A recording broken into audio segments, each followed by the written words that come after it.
Good morning. Good morning, members. We've just gone live here, so we are. Members, can you just mute there? Can you just mute there till we're live here at the moment? A bit of background interference.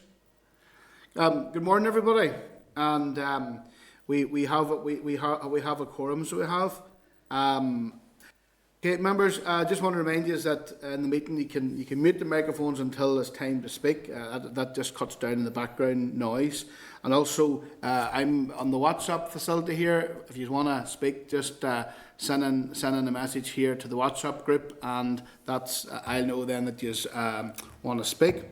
Members, I want to advise that we will be receiving an urgent oral briefing from the department on the outbreak of ILT across several poultry farms, and because obviously we're concerned about that, and indeed it could have big implications for the sector here. So that's what we're going to get first on the agenda this morning, is a briefing from the department on that there. And as you know, the committee meeting will be recorded and broadcast throughout Parliament buildings and online, and keep the mobile devices muted and in airplane mode so it don't interfere. We have no apologies today. I have no chairperson's business. And in terms of the draft minutes, there from the meeting of the 27th of May is at page 6, and the minutes for the 3rd of June at page 12. Can I seek agreement for the minutes? Yeah, see a few nods there. There's no particular matters arising. Okay, members, just moving on here, we're going to have this oral briefing on the ILT outbreak before we commence the main agenda items, the scheduled agenda items. Sorry.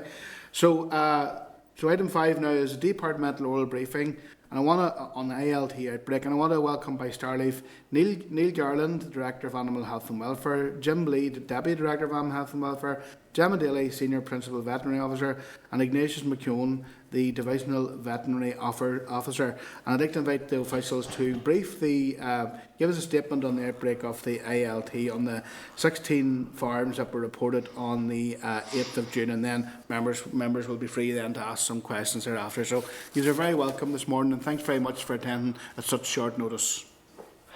Many thanks, Chair, and good morning, members of the committee. Thank you for the opportunity to be with you here this morning to provide you with an update on the recent outbreak of infectious laryngotracheitis, ILT, in Northern Ireland. I am Neil Garland, Director of Animal Health and Welfare Policy Division, and with me, as you've mentioned, Chair, are colleagues Jim Bleed, Deputy Director, and veterinary colleagues Gemma Daly, Senior Principal Veterinary Officer, and Ignatius McKeown, Divisional Veterinary Officer. Chair, I'll begin by setting the context of the current outbreak, and then we'll be more than happy to take questions and answers, questions that the committee may have. ILT is a disease that affects poultry, causing severe respiratory problems with increased mortality and losses in production. It is a common disease right across the poultry producing world. It is a notifiable disease in Northern Ireland and in the Republic of Ireland. However, it is not considered as a notifiable disease in Great Britain or the EU. ILT is considered to be an endemic production disease, and industry has traditionally taken responsibility for treatment and eradication efforts. It is important to note that ILT is common in backyard flocks, but it is not normally present in commercial farms due to good biosecurity practices and vaccination controls in breeding stock. Since the 4th of May, there have now been, up until yesterday, 18 cases of ILT reported by private veterinary practitioners, with an estimated 270,000 birds present in the affected flocks. The last outbreak of the disease in Northern Ireland was in 2013. The most recent outbreaks have affected different sectors, including egg, meat and breeding flocks, with the majority of affected sites in County Tyrone and 2 in County Armagh. Unlike in cases of avian influenza, vaccination for ILT is both permitted and encouraged, and thankfully the majority of birds affected with ILT will recover and become productive again in their production cycle within weeks from outbreak being reported. Indeed, on breeding farms, industry policy has been to deploy a vaccination strategy against the disease. However, on broiler farms, it is recognised that as a result of risk assessment and their shorter lives, the strategy has not been widely adopted. There are no public health concerns with ILT, and it cannot pass from poultry to human. Clinically affected birds would not enter the food chain or satisfy the strict ante-mortem inspection controls which require all animals to be healthy for slaughter in order to produce food for human consumption. Considering this and that ILT is endemic production disease with which industry has traditionally taken the lead with regards to control and eradication, the Department, as part of a long-standing policy, will support and advise industry, but does not plan at this stage to take direct action or impose restrictions on the affected flocks. Companies may decide, however, to take direct action and proceed to cull affected flocks as a commercial decision. In relation to trade, it should be noted that if DAERA were to impose restrictions, then there would be knock-on implications for inter-community trade with the EU. Trade with the EU requires freedom from animal health restrictions, so the introduction of disease control measures would adversely affect that. Provided no official actions are required to impose movement restrictions or contain a disease outbreak, which we do not consider necessary with this most recent outbreak of ILT at this time, general trade from Northern Ireland in poultry products to our home markets and inter-community EU markets remains unaffected. The Department does recognise that the disease cuts across all sectors of the poultry industry. Therefore, we are facilitating ongoing discussions with industry to encourage collaborative working so that mitigations to reduce the disease spread can be implemented across the affected areas. Officials have been working closely with industry since the first reported case of ILT on the 4th of May. We've consulted with key representatives and are meeting weekly with stakeholders, providing epidemiological support, guidance and technical advice. DAERA is also continuing to raise awareness about the disease. Key messages, particularly around the need for excellent biosecurity, have been highlighted by the Department through our usual communication channels, such as DAERA webpage, social media platforms and our text alert service. Key to this, and what we realised from the outbreak in 2013, is litter, which has been identified as a key risk factor in infection spread. So we are advising poultry keepers to keep litter trailers covered and store litter for as long as practically possible before spreading it.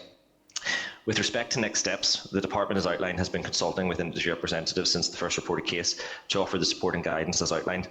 Officials will continue to provide frequent expert advice and support to all those affected so as to minimise any further risk of spread, and we are continuing to highlight the need for excellent biosecurity as a means of protecting the national flock. Key messages continue to be highlighted, as I've said, on our social media channels and normal communication routes, and officials will keep the situation under review in partnership with our stakeholders, affected flock keepers, and through cooperation with our colleagues in both DEFRA and DAFM. My colleagues and I would be happy, Chair, to answer any questions the committee may have, and thank you very much. Okay, thank you very much for that, Neil. See, in terms of you know, have you any assessment of the potential implications of this for us, our trade here, and for like the access and external markets? You know, have the Department any assessment of the impact that this could have on the on trade? Well, currently, Chair, it's not a disease that's listed within sort of export health certificates or inter-community trade certs. The only rule that we have in terms of that current trade is that there are no restrictions on the holdings, and with ILT we aren't imposing restrictions on the holdings at this moment in time, so there is no effect on trade, both in terms of our inter-community trade with the EU or within the GB market. In terms of third country trade, from initial analysis, we don't think there's any impact at the moment. Third countries can determine their own requirements for entry into their markets, but at the moment we don't expect there to be any impact, but we will keep the situation under review. But currently we don't see any impact on trade from this current most recent outbreak. And see, apart from advising industry, is there any, what other types of level of support that can the Department do, either on a practical level, or is there any compensation that may be available for it? Because I presume that you know, whilst it might have an impact on trade, presumably there would be certainly be costs on the keepers, on the farmers themselves. Thank you, Chair. I'll bring in Gemma in a second, or Ignatius, around the sort of action and the cooperation with colleagues on the ground in the affected areas. Obviously, at a departmental level, as I've outlined, we are working very closely with the stakeholders, offering that epidemiological support, that cross-collaborative working across all the key sectors, you know, both in terms of those who are producers and industry. There isn't, as I'm aware, any sort of consequential losses covered by the Department currently. If the Department at any stage did decide or did need to go down the route of mandating restrictions or culling, then of course compensation can be paid at that point. But in the interim, as I said, traditionally this has been an industry-led disease. It's been endemic from Northern Ireland for quite a long time. But Gemma, I don't know if there's anything else you want to add in terms of local support? Yes, thanks, Neil. Just say that we've been in facilitation of a meeting with stakeholders, and we recognise, because it cuts across all the sectors of poultry industry, it's trying to get everybody aligned, and industry have been very proactive in bringing up proposals for how they would manage litter on various types of poultry systems within the area and within sort of zones that they have come up with themselves between 3 and 5k around those affected farms. So we facilitated by providing maps of that information to industry so they can look at the areas and see their own farms that are affected. And as I say, they're bringing proposals forward that they are getting DAERA help to facilitate getting those proposals communicated across the industry and get buy-in from all sectors. Okay, thank you very much for that there. I'm going to just move, there's other members who want to just ask a few questions here. John, you're first on the list. John Blair. Yeah. Chair, thank you. Yeah. Thank you, Chairman, and Neil as well for that information. The Chair has covered some of the issues there around trade, and I'm grateful for that. Excuse me. Can I ask you then if there has been any identifiable, since the 4th of May, change in the trend, rather there be increases of the rates of new infections or decreases? Is there any identifiable trend to that? Thank you very much, John, for that. I'll bring in Ignatius, veterinary colleague. Thank you. Good morning, everyone. This has been quite a difficult disease to follow more or less how it has been spreading through the poultry industry. At the moment, it has been restricted to confined area just around the Dungannon area, more or less, and hasn't spread out of that area at the moment. But it's quite difficult to determine the method of spread. As Neil has mentioned in his initial point there about the potential for spread by the spreading of litter. Again, certainly that's one issue that the industry are looking at and are putting proposals in place to try and deal with that particular risk. But that's as much as we can say at the moment. Okay, thanks for that. Okay, John. William? William? Okay, thank you, Mr. Chairman. In relation to this disease, does it affect mainly laying birds or does it affect chickens across the board? From my knowledge, William, it affects all chickens across the board and is primarily and obviously only in poultry. But Gemma, is there anything else you want to add? No, it does. It affects all sectors, and William, I say all sectors have been affected so far. There's been laying flocks, breeding flocks, and broiler flocks have all been affected to date. And I presume it affects production then, does it? You know, Yes, it's a sort of range of symptoms with it. Some flocks may be slightly more affected than others, but generally the birds get affected and they may be off production for 3 or 4 days. You will get maybe a low level mortality, but then the birds do recover after a period of time. The issue with the disease is it's a herpes virus, so although birds can recover, they will have latent infection and can, under periods of stress, reproduce the virus again. So that's the issue with the type of virus that it is. And other than vaccination, is there any other way of controlling the disease? I mean, is it like a common flu in a human being? Does it take its course, that type of thing? It will within the affected flocks, and the vaccination is really primarily for protection of naive flocks. So it's a risk particularly on multi-age sites where you have maybe a flock that's been affected and you're bringing younger birds onto the site. So you want to make sure they're vaccinated coming on, that there's not a risk to them. Okay, thank you. Okay, William. Patsy?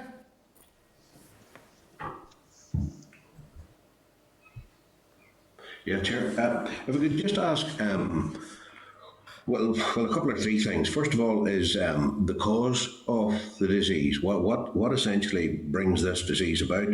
The second would be the levels of mortality, the mortality rates as a result of it. And the third would be in regard to prevention. You mentioned there about the litter and how the litter is disposed of or not disposed of for a while, but the methods of prevention. And then finally, can it spread to, say, maybe more wild birds that are in proximity? By wild birds, I mean maybe where there could be, say, breeding of the likes of pheasants or other birds that could potentially carry it on to other flocks. Thanks very much, Patsy. So the virus can be easily transmitted by infected birds and lacks biosecurity, wind spread, transportation of infected birds, and spread, as we outlined, of contaminated litter are particularly important for the virus spread and to take account of that. In terms of mortality, in certain instances, mortality can reach 50%, but signs usually subside within poultry who are affected within 2 weeks. And strains of the low virulence produce mild symptoms with little or no mortality. So it depends on the virus spread within the flock and also within the virulence and the what strain is within it. I'll bring in Gemma in terms of some of the other questions there. Patsy, though. Thank you. Okay, thanks, Dale. Yes, Patsy, so how it gets in, originally, yes, certainly infected birds are a risk, but the virus itself could be circulating in backyard flocks of poultry, and certainly it could be just really from a biosecurity lax that has got into maybe a flock initially and then it's easily spread. Initially, the first few flocks were very in close proximity to each other, so there was some evidence of potentially of one-borne spread of the virus to the flocks in that locality, but certainly because it's spread more, we do think there are other elements that are adding to that spread of disease, which includes, as we mentioned, the movement of litter. So this backyard flocks might play a role in that. And as regards wild birds generally, it's more certainly a disease of poultry, as opposed to thinking of avian influenza, where we talk about the waterfowl and that playing a part. It's certainly more just particularly a disease of poultry and backyard flocks as well. Then there was mention made there, Neil made some mention of different variants. Which variant are we seeing here? Which development are we seeing, or are there a range of variants in terms of its capacity to cause higher mortality rates? Patsy, I'll say I think that was a mistake on my part, but Gemma can come in on that. All right, okay. Patsy, it's more just the impact it has on a particular flock. We're just seeing a range of signs across the flocks affected. And again, that adds to the risk of spread, because we're seeing with some flocks, industry are taking on board maybe testing of flocks before birds move within the risk areas, and they may be picking up disease at that stage in flocks that haven't shown any clinical signs. So you have a full range of birds showing signs, some showing milder signs, and some sort of going under the radar that potentially aren't showing full-blown clinical signs but are infected with the disease. Just one wee practical thing. You mentioned there that have been disposed of. I'm trying to figure out in my mind why disposable litter should be taken to another farm then and get into another flock. Sorry, maybe I picked that up wrong. I'll come in there, Neil. Litter, I suppose it's litter being moved off poultry farms. What we're saying is for affected flocks, Patsy, is that it will stay on farm for 30 days. And yes. I thought in that stage the viruses will be degraded by that stage, and when it's moved off, still taking precautions of the litter being covered. But it's been recommended again by industry that it's ploughed in directly or it's taken to anaerobic digestion. Right, okay. And even in flocks within the risk zones, industry are again proposing to try and keep litter on farm for as long as possible, and treat it carefully and take it off covered off site. And again, the same precautions because of those flocks that maybe aren't showing clinical signs as well. Okay, thanks very much. Okay, Patsy. Okay, where's my note here? Okay, Morris. All right, Chair. Yes, Morris, go for it. Thank you very much. Patsy has touched on the question I was going to ask, and that's about the wild birds. But you've highlighted that this is highly infectious, and you say that birds can recover within 10 days. Is that recovery on its own or aided by treatments? And what's the real threat from unregistered flocks where people keep a few birds in the backyard, as you call them, the backyard flocks? And how can you deal with them if they're not actually registered in the first instance? And also, just to touch on the point that Patsy has already raised, can it be passed on to the wild bird population and spread amongst the wild bird population, and thereby probably getting into more flocks further up country, etc., etc.? Thanks very much, Morris. So again, some veterinary-led questions, so I'll bring in Gemma. Thanks, Gemma. Thanks, Neil. So thanks, Morris. So the first one about treatment and recovery. So yes, birds can be treated as up to the private vets. So certainly there can be antibiotic treatment and that given, administered to those flocks to help alleviate some of the clinical signs that the birds are showing. So yes, that's down to the flock keeper and the vet, the advice from their own private vet. You asked then too about the risk with the sort of unregistered backyard flocks. This is sort of always a risk really for any poultry disease, and it's something that the department we try all the time trying to get backyard flocks registered and getting the messages out there. I know don't know if Jim wants to come in a few points there about registering backyard flocks. Thanks, Jim. Yeah, happy to come in. Good morning, Chair. Good morning, Morris. Yes, as you rightly point out, Morris, backyard flocks unregistered are a cause of concern, and our main focus has always been on avian influenza. But of course, in registering flocks, all flocks, we have the opportunity to get messages out there, biosecurity advice, and also information about disease outbreaks, and also allows us to inspect whenever there is a disease incursion in a particular area. And we've undertaken a number of actions in recent years in relation to that, which have been very successful. One of the first was the form used to be a download, print and post back form. We've turned that into an online form. That's seen a surge in the increase of registrations from birds of one, or flocks of 1 to 50 birds. And we've also worked with our feed suppliers in over-stickering feed bags for the small flock holders, so people have to buy feed, and that information there about the text service and about registering.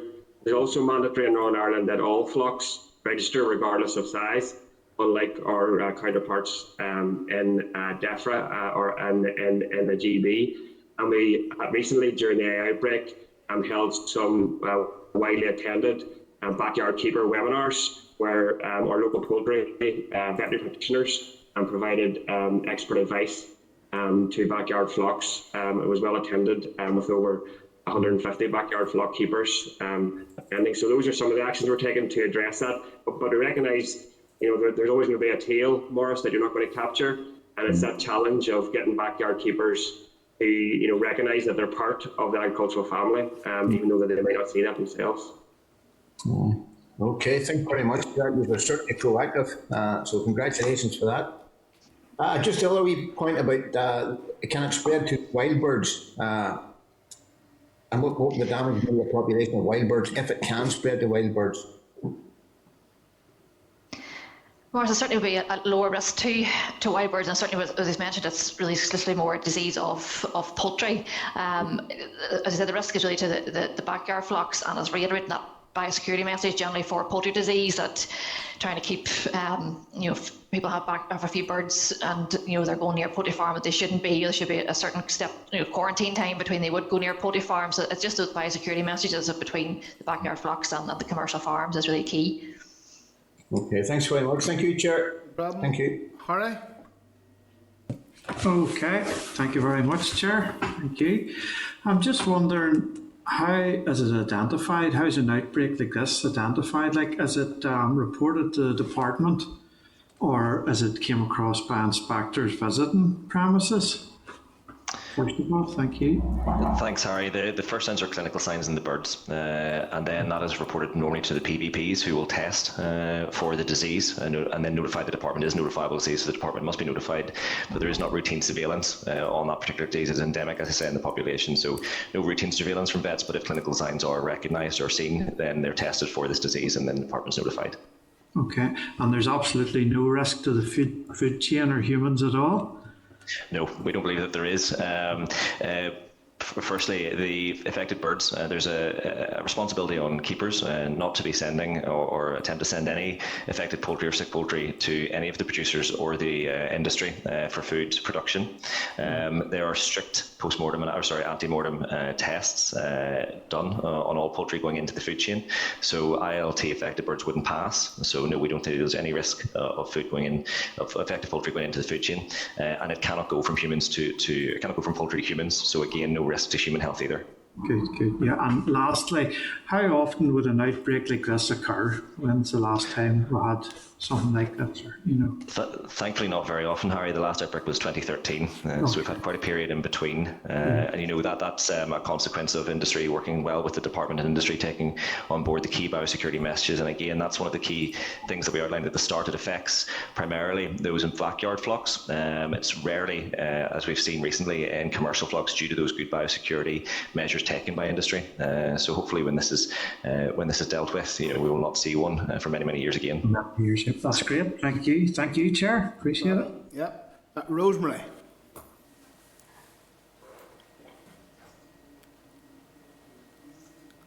Rosemary? Okay, thank you. Thank you. Rosemary, you're cutting out there. Yes, can you hear me? It seems to be off and on. Can you hear me now? Okay. Have you now, Rosemary? Yes. Yes, okay, thank you. Thank you for all that information. Just a couple of questions. Basically, I'm interested, obviously, these cases are around the Dungan Tyrone area, but is there any difference in the cases involving hens and chickens that are free range compared to those that are in houses all the time? Is there a difference there in the spread of the disease? Thanks, Rosemary. I'll let my veterinary colleagues come in, but I don't believe that there is. But Gemma? No, you might get a slight variation maybe in the clinical signs, but that's simply, Rosemary, just to do, if they're housed all the time, it'll go through the house much more quickly than free range birds that are over a slightly larger area. That's really the only difference that we're seeing. Yeah. Right, so it didn't matter. And the next thing, you spoke about vaccination. Is there any thoughts on, I know Neil has said that it happened last maybe 6-7 years ago. Is there any thoughts on perhaps vaccinating against this in the future? Any thoughts, Rob? Rosemary, industry do lead on this and have developed protocols whereby they encourage vaccination of flocks in order to protect from the disease. I think a number of different things obviously are outlined in terms of the broiler flocks due to risk assessments and their short lives. It wasn't seen as necessary to vaccinate those in terms of the risk benefits over the course of time, considering when the last disease occurrence happened in Northern Ireland. Obviously breeding stocks and things, we do encourage vaccination, and it is industry led, as I said, so the department does very much encourage this. We'll work with industry to look at how we proceed over the next number of years. But as I say, industry under the supervision of veterinary PVPs can vaccinate flocks, and it is something that the department would encourage. Yeah, okay. And lastly, you talked about it perhaps being this disease being spread sort of because of the spreading of litter. When you talk about spreading of litter, you mean spreading the litter on the fields, etc.? And I'll let veterinary colleagues, Nisha or Gemma, come in on that one in terms of. Thank you, Rosemary. I was going to say, yes, Rosemary, thank you. and can confirm that that's the spreading of litter on fields, which is the normal way that poultry keepers dispose of their litter. Mm-hmm. Right. Okay. That's great. Thank you very much. Thank you. Thank you. Okay, I want to thank you again very much for coming on short notice. The one thing I want to ask you is, have you any assessment at the moment about is this contained? Are we on top of it? How confident are you of that we have it contained and it's been dealt with? Well, I'll let colleagues come in and supplement, but I think we are pretty sure that we are taking all steps that we can in cooperation with industry colleagues to ensure that it's contained as much as possible. As I say, we're offering epidemiological advice, we're offering the support of the department, we're getting those key messages out. It's a success of the work that the industry has done over the past number of years that there hasn't been a disease outbreak since 2013. And at the moment, as we can see, it is contained really to the areas around County Tyrone and, as I said, 2 in County Armagh. So I'm not saying that we will not establish or find more, but I do think in general, in terms of our work with industry and what we're doing at the moment, we are taking all steps to ensure that it is contained, and we do feel that we are very much on top of it at the moment, as do industry. But I don't know if Jim or Gemma want to come in if there's anything else to supplement that in terms of stakeholder engagement to date. Yep. I suppose, thanks, Chair. I suppose just to add and supplement what Neil has said, we do benefit in Northern Ireland due to our size as well, and we have a very close working relationship with the 2 main poultry veterinary practices, and they have been very proactive in engaging the department and engaging with industry to identify cases and ensure that appropriate measures have been taken, and also then spread the biosecurity message and encourage the vaccination and also other biosecurity protocols, particularly around the litter. So we do benefit from that close relationship from government, veterinary practitioners and industry, which is obviously a key factor. And have you been engaging with DAFM? Because I'm presuming this would impact across the border as well. So I can pick up on that, gentlemen, I want to add. Chair, we have been liaising with our colleagues in the ROI. At the minute, there has been one case identified in County Monaghan in recent weeks, and our colleagues in DAFM are dealing with that. We continue to meet with DAFM regularly, met just last night, on this matter and other matters in relation to disease control. That's perfect. Well, I want to thank you, Neil, Jim, Gemma and Ignatius, for coming to join us here this morning, particularly at such short notice. So thank you very much. Okay. Thank you, Chair. Thanks, many members. Thank you. Okay, members, we're going to move on to item 6 on the agenda this morning, and that's the oral evidence from the Department on their business plan 21-22. Paper from the Department at page 21, and I want to welcome by Starleaf Brian Doherty, Head of Central Services and Contingency Planning, Norman Fulton, Head of Food and Farming Group, Colin Breen, Director of Environmental Policy Division, and Dave Foster, Director of Regulatory and Natural Resources Policy. And I'd like to invite the officials to brief the committee.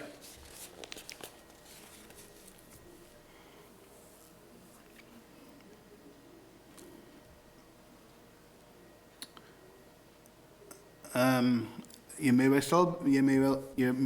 be muted there, whoever's leading. Hello. Yes, we hear you now, Brian. Sorry, Chair. Right. Thanks very much indeed, Chair, and to the members of the committee. First of all, quick thanks to the committee for the opportunity to present the DAERA 21-22 business plan this morning. Chair, you've already introduced my colleagues, Norman, Colin and Dave. Chair, the plan is set in the context of what will continue to be a challenging year given the ongoing impacts of the pandemic, the UK's exit from the EU and the ever-increasing need to protect our environment. Although Northern Ireland seems to be in a better place compared to this time last year in respect of the pandemic, we must ensure we continue to progress the recovery and renewal of our economy in a sustainable way, providing support and guidance as appropriate. In 2020-21, DAERA provided £41.7 million of COVID-19 support to agri-food sector market intervention, waste management and fisheries sector. We are continuing to provide support through the pandemic in 21-22, having secured a COVID allocation for the year ahead of £12.4 million. That is broken down as follows: £5 million for market support, £3.8 million for wastewater, £2 million for green recovery, £1 million for rural community schemes, and £0.6 million for the loss of income and operating costs. As well as the financial support, the policies and programmes we develop must build resilience going forward. Our exit from the EU presents significant opportunities in terms of designing Northern Ireland's future policies to better suit our regional economy, our environment and our agri-food sector, building brand NI en route. In terms of the environment, the business plan reflects the Minister's wish to have sustainability at the heart of all we do within the department, capturing the department's purpose of sustainability at the heart of a living, working, active landscape valued by everyone. We developed objectives for the plan ahead which deal with our immediate challenges whilst considering the actions needed to build a strong economy and protect the environment in the long term. We consider these along with the draft programme for government, DAERA's purpose and our 4 key strategic priorities, which are outlined in our recently published Plan to 2050 Sustainability for the Future. By way of recap, the 4 strategic priorities focus on growing the economy sustainably, protecting and enhancing the environment, thriving rural community economies, and being an exemplar people-focused organisation. The final targets within the plan not only align with our strategic priorities, but also capture DAERA's contribution to the delivery of Programme for Government outcomes. We have lead responsibility for delivering against the draft outcome 2, we live and work sustainably, protecting the environment, and are the lead department on the Green Growth Strategy, which will have a significant part to play. We also contribute to 7 more of the 9 draft outcomes and input to 18 key priority areas. To reflect the holistic and increasingly aligned way in which we aim to conduct our work, we categorise the 18 targets in our business plan into 3 themes. Delivery, to focus on existing business and legislative requirements, designing the future to encompass the huge agenda for change, and enabling and empowering, which is how we wish to continually improve to deliver more. And on the last point, I think it's worth mentioning that in the past year, our employee engagement index increased by 6% to 64%, which is the joint highest of all of the NICS departments. We've continued this trajectory and set ourselves an ambitious target of 69% for the year ahead. We are also reviewing how best to use our estate and are delighted to be piloting one of the regional NICS-wide Connect 2 hubs at Ballykelly in the year ahead. The plan recognises the need for partnership working to achieve our objectives due to the cross-cutting nature of much of our work. We have a strong history of working with others and will build on this collaborative and engaging approach, looking outwards and learning from others too. In keeping with the last year, we have kept the plan focused with key indicators to assist us in measuring our progress.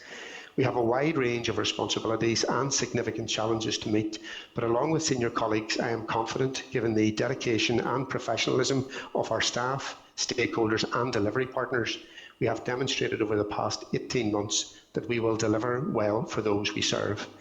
Chair, that concludes my briefing on the 2021-22 DAERA business plan.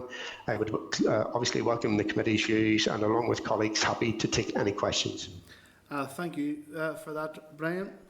Brian, you mentioned Brexit there just in the course of your introduction, and obviously the sector here is nervous about the prospect of the UK entering into a trade arrangement with Australia, which is a massive food producing continent, and the possibility that could flood the British market, which is the main market for our producers here. Have the department carried out any impact assessment of the damage or that may inflict for here, for producers here, for the sector here?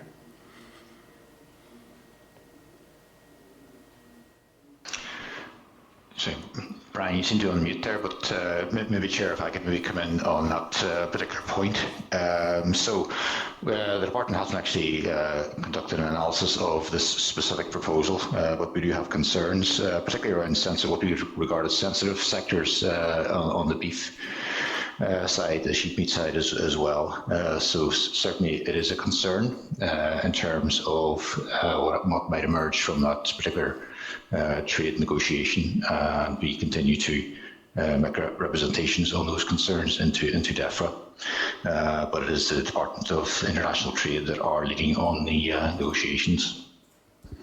Okay, and obviously, again on the theme of Brexit, has the department been looking at the alternative markets?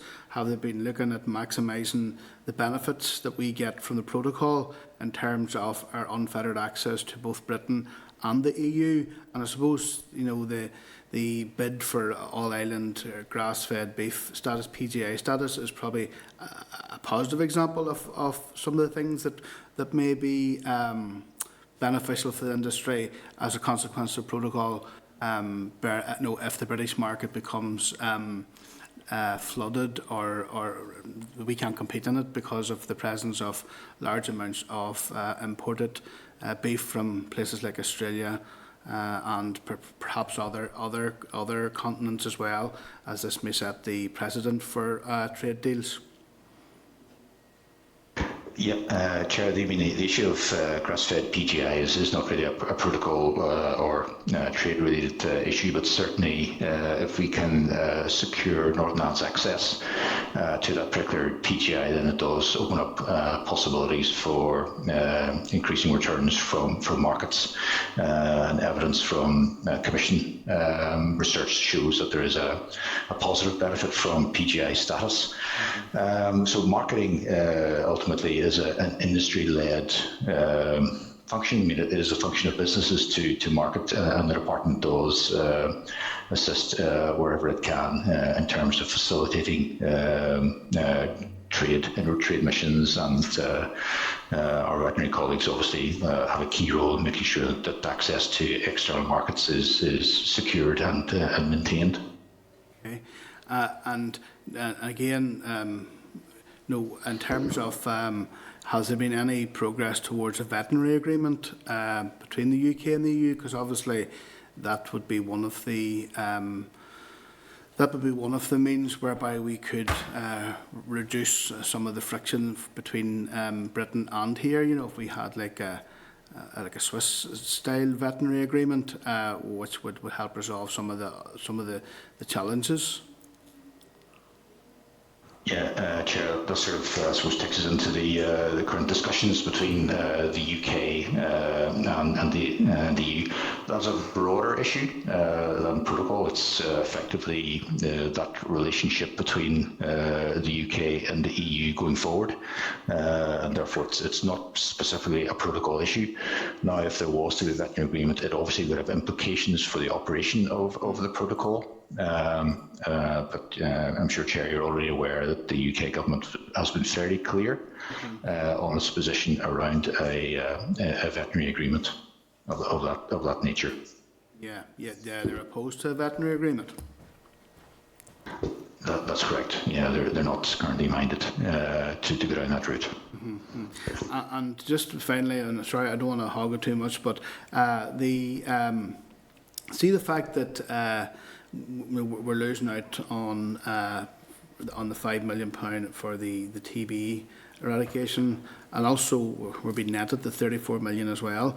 Does that have implications, do you believe? And also as well the fact that we only have a 1-year budget, whereby had we remained in the EU we could have been dealing with a 6-year multi-annual budget. Is this making it challenging for the department to plan ahead, certainly beyond 1 year? Well, in terms of the replacement EU funding, yes, we're operating on a 1-year confirmed budget, but we do have the manifesto commitment out to the end of this Parliament, and so therefore that gives us, I suppose, a reasonable line of sight as to what we could expect over the next few years. But beyond that, obviously, that's for, I suppose, the next government and next Parliament to determine what the longer-term budgetary provision might be.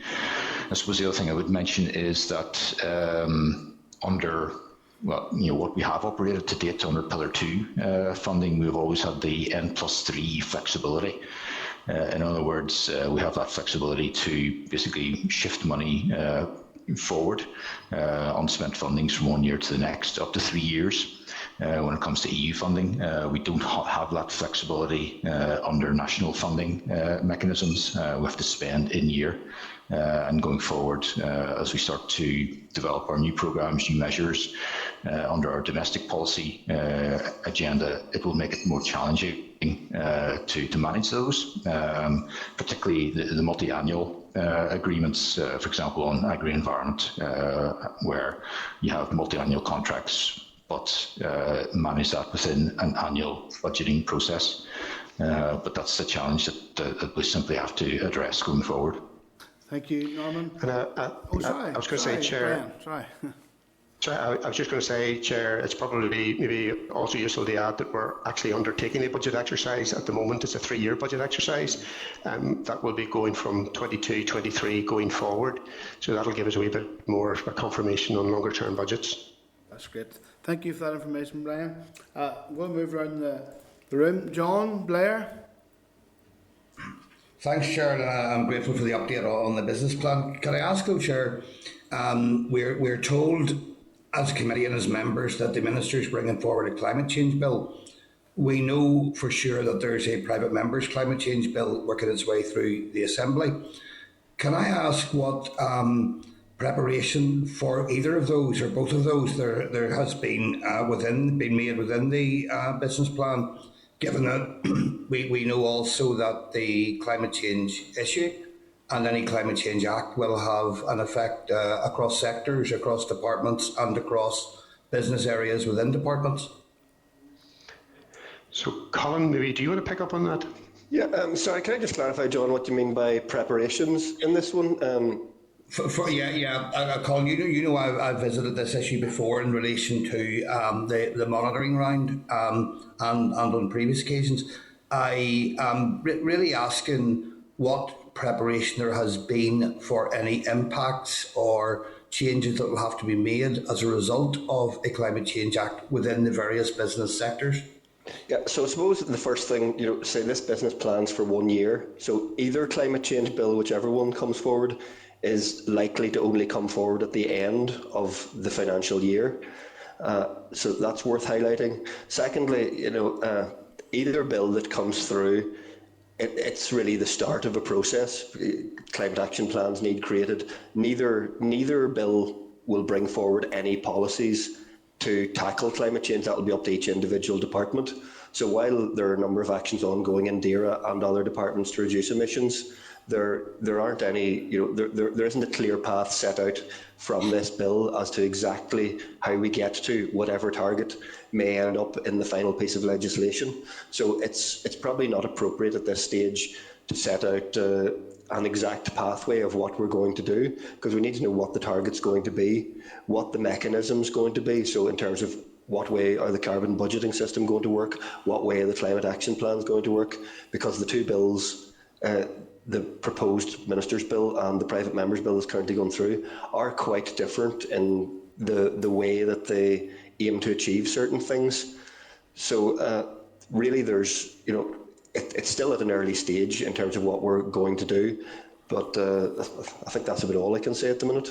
Okay, but just to sort of tie it down a bit, I mean, my concern is that some business preparation, rather than practical measures on the ground or rolling things out throughout the sector, that some business preparation, staff resources, departmental resources might have to be prepared before the 1st of April 2022. In that regard, if that situation did arise, can funding be found or resources be found to meet those demands if that happens? Well, I suppose in all of the departments there will be a number of teams already focusing on climate change. Yeah. I think, and I don't want to get into too much specifics, but I suppose the issue in the private members bill is, are there the resources within the executive office to do all of the duties it puts on the executive office? But that's not something I can comment on. I'm not sure how much that was looked at during the development of the bill. Certainly within everything that was within the DAERA bill could be done at present in the current financial year within existing resource, because we do have, we have a climate change adaptation team, we have a climate change mitigation team, we have the various green growth teams, and then we have 2 climate change legislation teams. So there are a number of teams that are working on that legislation who could then move on to the next phase, because if the department's bill were to come through, the next phase would be very much around secondary regulations, around public body reporting, getting the carbon budgeting and carbon accounting side of things going. In terms of the private members bill, there's much more of an onus put on the executive office, and that's possibly something that you want to look at during your scrutiny, because having looked at the call for evidence, which I'm working on at the minute for the committee, it seems that perhaps while the executive office is mentioned in the bill, it's maybe more meant that it's for the executive, as in all Northern Ireland departments, to work on. So that's not 100% clear in the legislation. So that's something that I will be coming back with in terms of your call for views, just to say maybe that needs clarified in the legislation, to assist with scrutiny. Colin, if I could just maybe sort of come in there and pick up another point as well. Obviously going forward, we understand, recognise that there will be a significant response to the carbon challenge for the agri-food, the agriculture sector going forward. We understand that, and we still don't know exactly what the target will be. That will come later in the year, but we are building that into our future agricultural policy framework. It's one of the things that we will be developing significantly over this year. There will be a significant carbon component within all of that, because we all understand that a response is needed from the industry, and so we are building that into our plans. Okay, thanks both for that. Hey, John. Thank you. Okay, Patsy? Yeah, thanks very much, Chair, and thanks to everyone for their presentation so far. Inevitably, it has raised a number of questions. First of all, if I could dip into the issue of the UK Prosperity Fund, are there any indications there as to how, or if, or in what manner it might feed into departmental funding? Because clearly the whole question of basic support for farmers and continuation of the same is still a major issue for many in the farming communities. But also, could I, you at the department have, we hear that there's a climate bill being worked through at the department. We haven't quite seen it yet, but you're aware of the private members bill, but you're also aware that there will be built into that, there has to be built into that, transitional measures to support various sectors, including farming, as they move or as they adapt or are incentivised to make changes. So I would be interested to hear just what provisions being made at departmental level, or what thinking's going on around those variety of issues, please.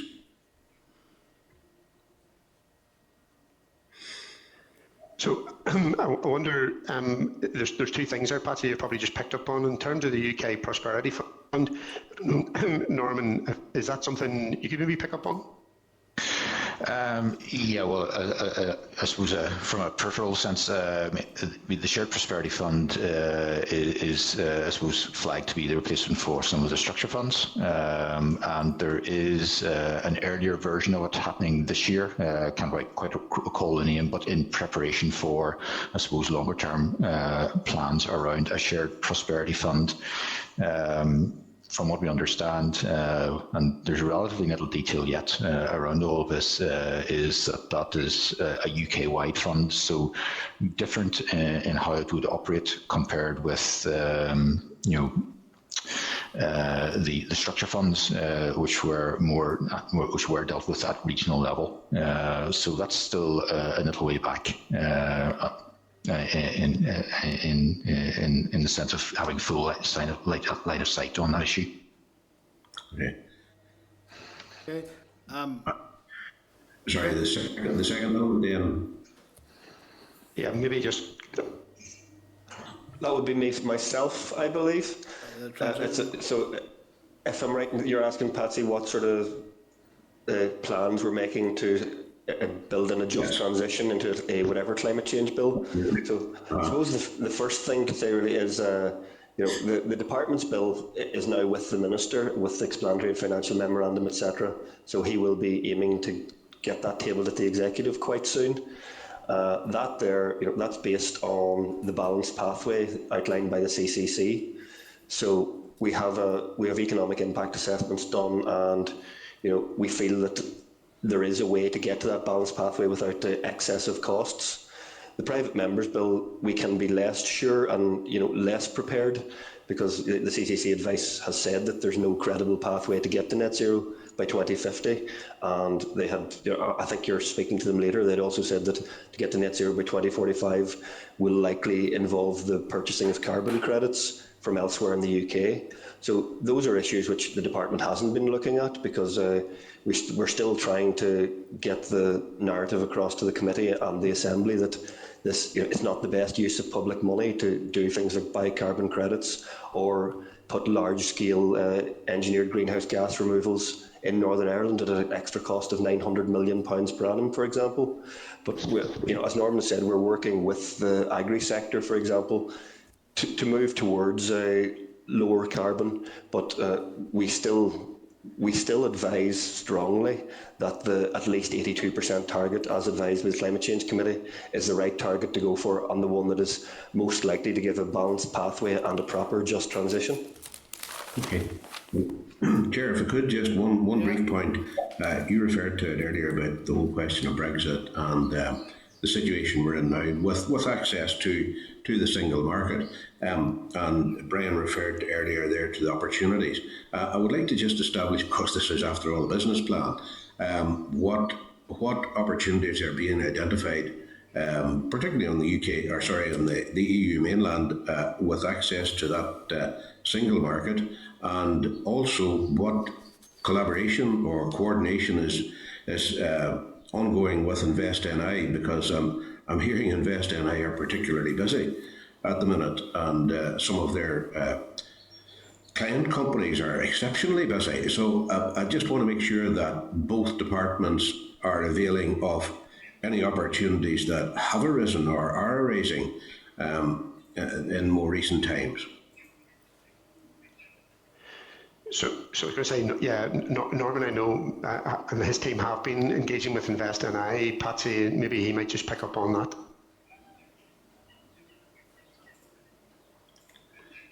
I think Norman's muted.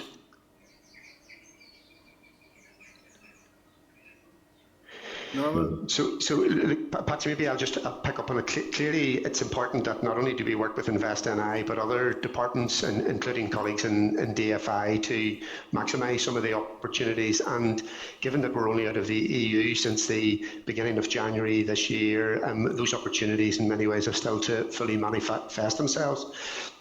As you'll already know, we've been developing international markets over many years. We've had good success in terms of getting into China with pork, and recently with beef reopening again for us in terms of an export market into the States. And I know that the food division, and particularly within InvestNI, we have a strong sort of collaborative arrangement with them. So I think the opportunities are not just alone in on the food and farming group side.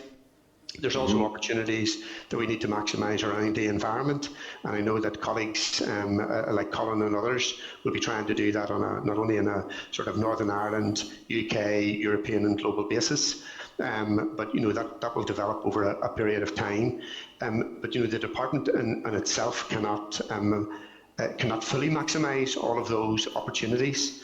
So, and not only, I should say, with other departments, but in collaboration with a lot of our delivery partners as well, which goes far beyond, just what we do and far beyond these shores. And Chair, if you would just bear with me, Brian mentioned environmental opportunities there. It would be helpful just if we heard some indication as to what those are, maybe a bit of elaboration on that from either yourself or Colin there. That'd be very useful. Well, maybe just I will draw Colin in on those, Patsy. But working not, as I say, not only within Northern Ireland and those partners that we have, our stakeholders and all of our customers, but an example would be how can we improve environmental farm practices. Clearly, at a UK level, we have emissions targets going forward and international targets going forward. On a very simple basis, electric vehicles being one. So, having to work with industry as a whole in terms of those farm practices. I think then beyond all of that, then it sort of takes me back into our international markets, is that, as companies then look to buy products from Northern Ireland, we have to be seen as being an environmentally responsible in terms of our industry. So it's trying to work with industry to ensure that they also apply environmental practices. So it's those sorts of opportunities. No doubt there are many more beyond. Colin may want to pick up on some of them, but that's the type of opportunities that are available to us.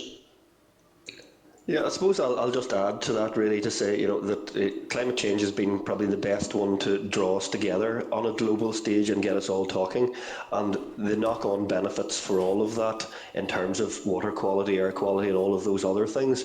And it's about that global working together, because these challenges are global. All of the environmental challenges now pretty much are global, and so working together, getting the best science and evidence from everybody, seeing what's worked anywhere, seeing what hasn't worked anywhere, and just all working together. We are working quite widely, and I'll just mention this Climate Change Committee again. They'll be coming to you shortly, and they do work with people throughout the world to help provide us with advice on how we do things, and that sort of model can only be strengthened through other environmental working as well. Okay, Chair, thank you very much. Thank you, everybody. Rosemary? Thank you. Thank you very much. A couple of questions I want to ask.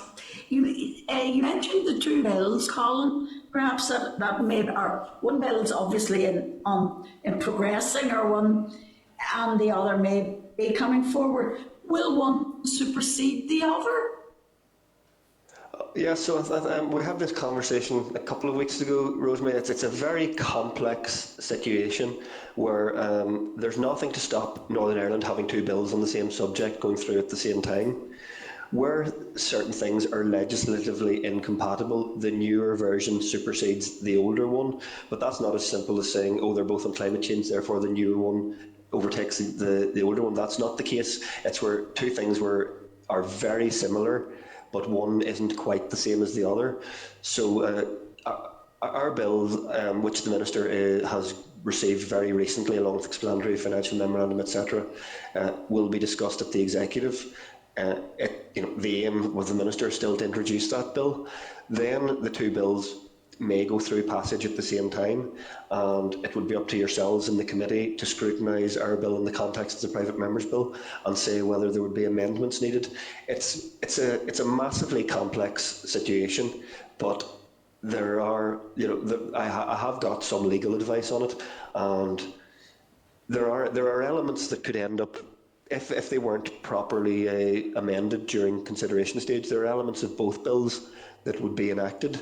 For example, the department's bill doesn't have a climate commissioner and climate office in it, so there'd be nothing incompatible between those two bills. So there'd be a climate commissioner looking at targets, for example, and also then the climate change committee, and then also the executive and the assembly through various reports that are led with them. So I suppose the simple answer is it's massively complicated, but yes, the two bills can go, and it wouldn't be as simple as saying one supersedes the other. Okay. Right. Okay. Thank you. Okay. Thank you for that. But a couple of other things I want to ask you. The use of, we're discussing climate change, the use of agricultural technology in relation to climate change. Can you give me a wee bit of a brief on what you're thinking there in relation to the business plan? So there's a lot. Norman will come in after me, but I'll just say there's an awful lot of things being developed at the minute, but there aren't an awful lot of things far enough advanced to do, the sort of level of emissions reductions that we need at present. For example, I know the chair talked to me the last time about the marginal abatement cost curve and the 26 to 28 actions in that. So Chuggis have said that those 26 to 28 actions will reduce agricultural emissions by about 7% in the short term. That's up to 2030, 35-ish. So there's certainly not going to be some magic answer, but the technology is emerging all the time, and there is better science coming all the time. Things like feed additives, which I'm sure AFBI will talk about with you later as well. I know they're heavily involved in that. So there are lots of things that can be done. But at the end of the day, the big emitter in Northern Ireland in terms of agricultural emissions are livestock, and there's no magic answer for reducing those emissions in the short term, which is why the CCC gave us the advice they did. And I think Norman will say a bit more.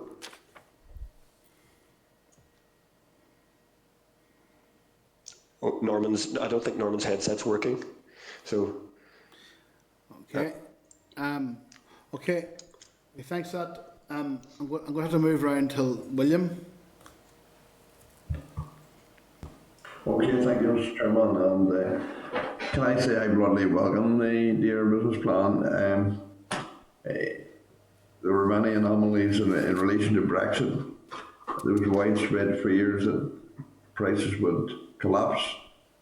There's widespread fears in relation to land prices, and those didn't materialise.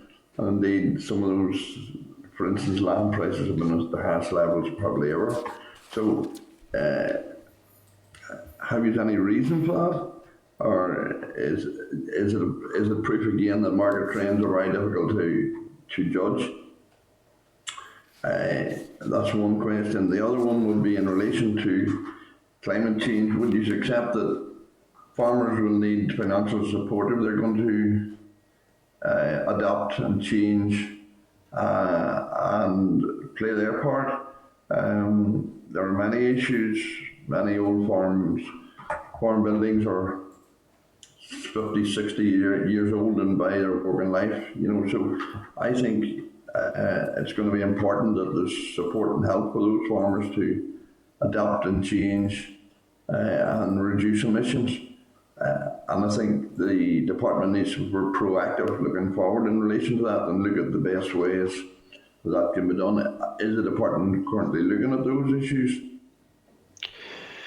Well, I think, William, thanks for that question. I think at the outset it's probably important to state that the farming industry, indeed actually the wider farming family, has already been doing a lot in terms of emissions. So it's not as if the starting point here is zero. And clearly there is a commitment from not only farm businesses, but also those that represent farmers to play their role in trying to reduce emissions. And this is very much an ongoing I won't say exercise, but it's an ongoing thing. And I think from the department's point of view, we will have to work collaboratively with farm businesses and their representatives to try and develop policies and schemes that would provide the necessary support to allow them to move forward and make an even greater contribution than what they're currently doing. So, by way of example, you have the Environmental Farm Scheme, which has been quite successful, has had very considerable uptake, and we're sort of moving through tranches 4 and into tranche 5. So, I think this is very much iterative going forward. Very keen to hear from farm businesses on what their suggestions are, because you only have to look at farm businesses across Northern Ireland and indeed beyond, and they are diversifying all the time. They're equally looking for opportunities, and they're investing in new techniques. And that's not just to meet the environmental requirements, but it's also to make them very competitive in the sort of agri-food world. And that's also probably what's required of them in terms of both customers and suppliers. So, we will be looking at what schemes of support that we can provide. They do need to be tailored and they do need to be focused. I don't think there's any expectation that farm businesses will be left in isolation. I think that would be, it would not be the Minister's wish at all. And we need to sort of develop those schemes over the coming months and years.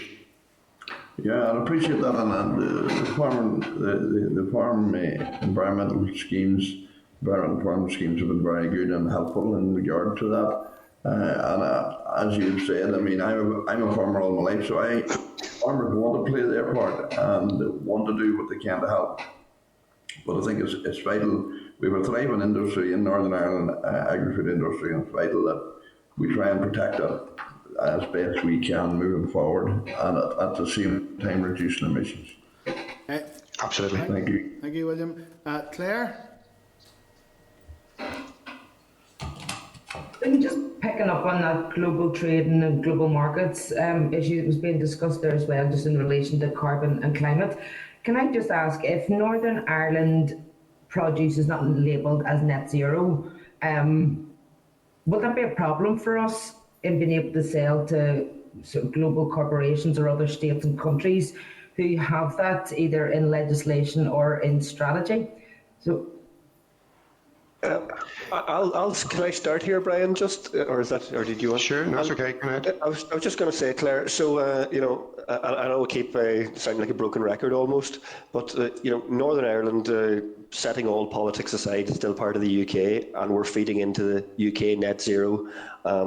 In line with the Paris Agreement, so I don't see any reason why Northern Ireland couldn't be labelled as going for net zero and playing their part.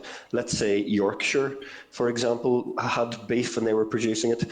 They'd be labelling it as Yorkshire beef as part of UK net zero if they were going to that.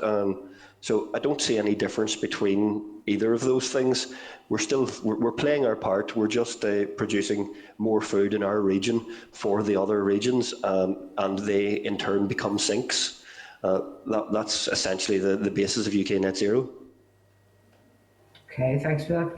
And then going into the business plan, the plan states that we need to ensure all departments are on track for green growth.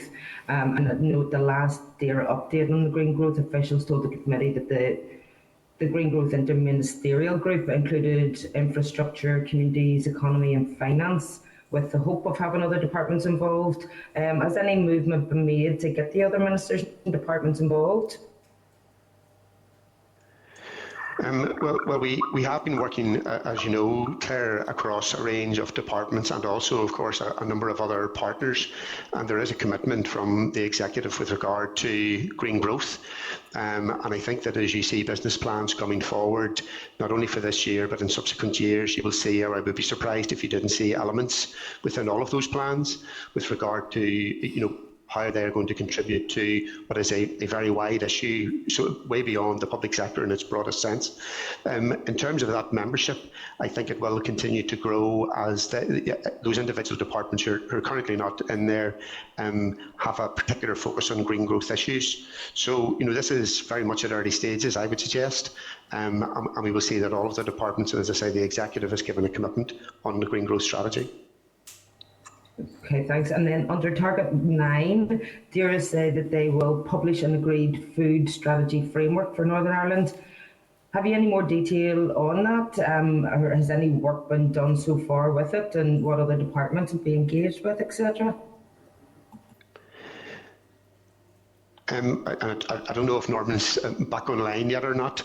On it, I'm not too sure, but so apologies that he's having a few difficulties. So with regard to that particular target, just if you bear with me a second as well. Yeah, I'll just say now, Brian, I've been doing a bit of work with Norman's side on the food strategy, so there is plenty of work going on. There has been an innovation lab, for example. There's a lot of engagement with stakeholders, and it's certainly something that, and I believe that the food side of things is also going to become a foundation programme within green growth, and Norman can nod if I'm correct here.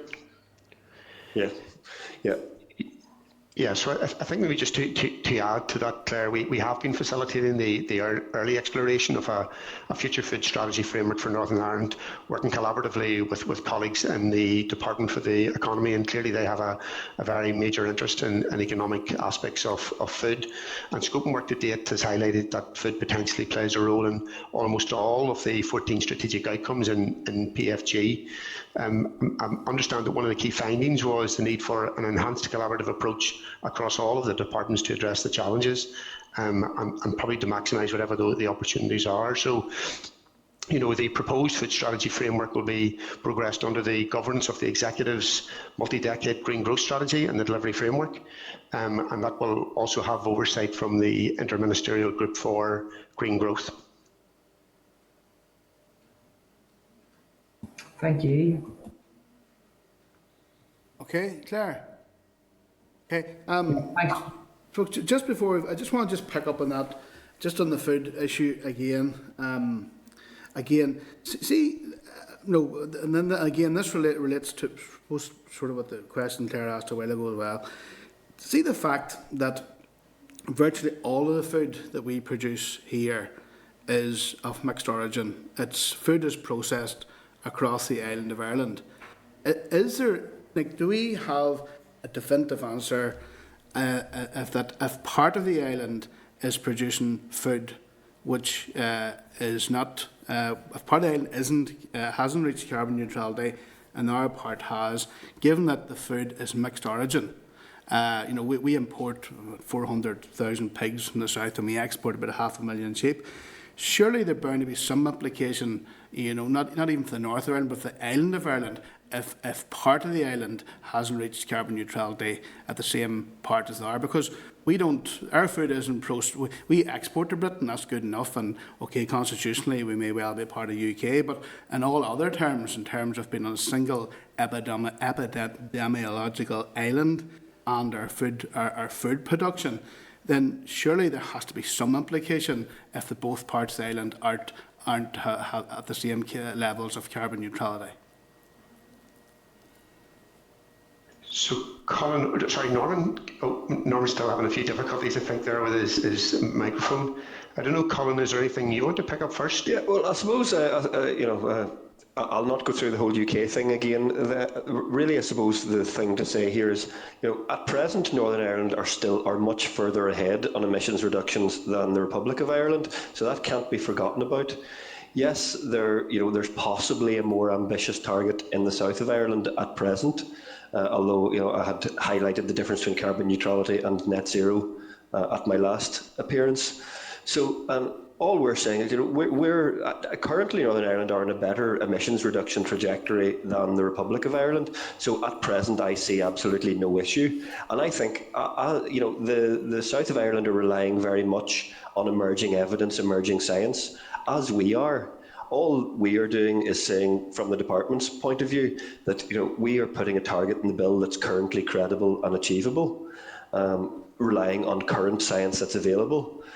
So I don't see any issue at present, and I think if it comes to a stage where the Republic of Ireland are making the sort of emissions reductions that they need to get to net zero by 2050, I think Northern Ireland will have no problem doing the same, because we have a smaller livestock numbers, where we have a smaller percentage of our emissions coming from agriculture, and we are further along the path to reductions. We are around 20% reduction in emissions. The South of Ireland are currently at about an 11% increase in emissions. So I don't see any issues at present, other than what is seen as a presentational issue, that we're not going for net zero on Northern Ireland. But I think we have more than enough evidence and advice to say we're going for a credible target, the DAERA bill is proposing a credible target. Obviously, the private members bill proposes the net zero by 2045 target, and that is currently all that's in the legislative system. Okay.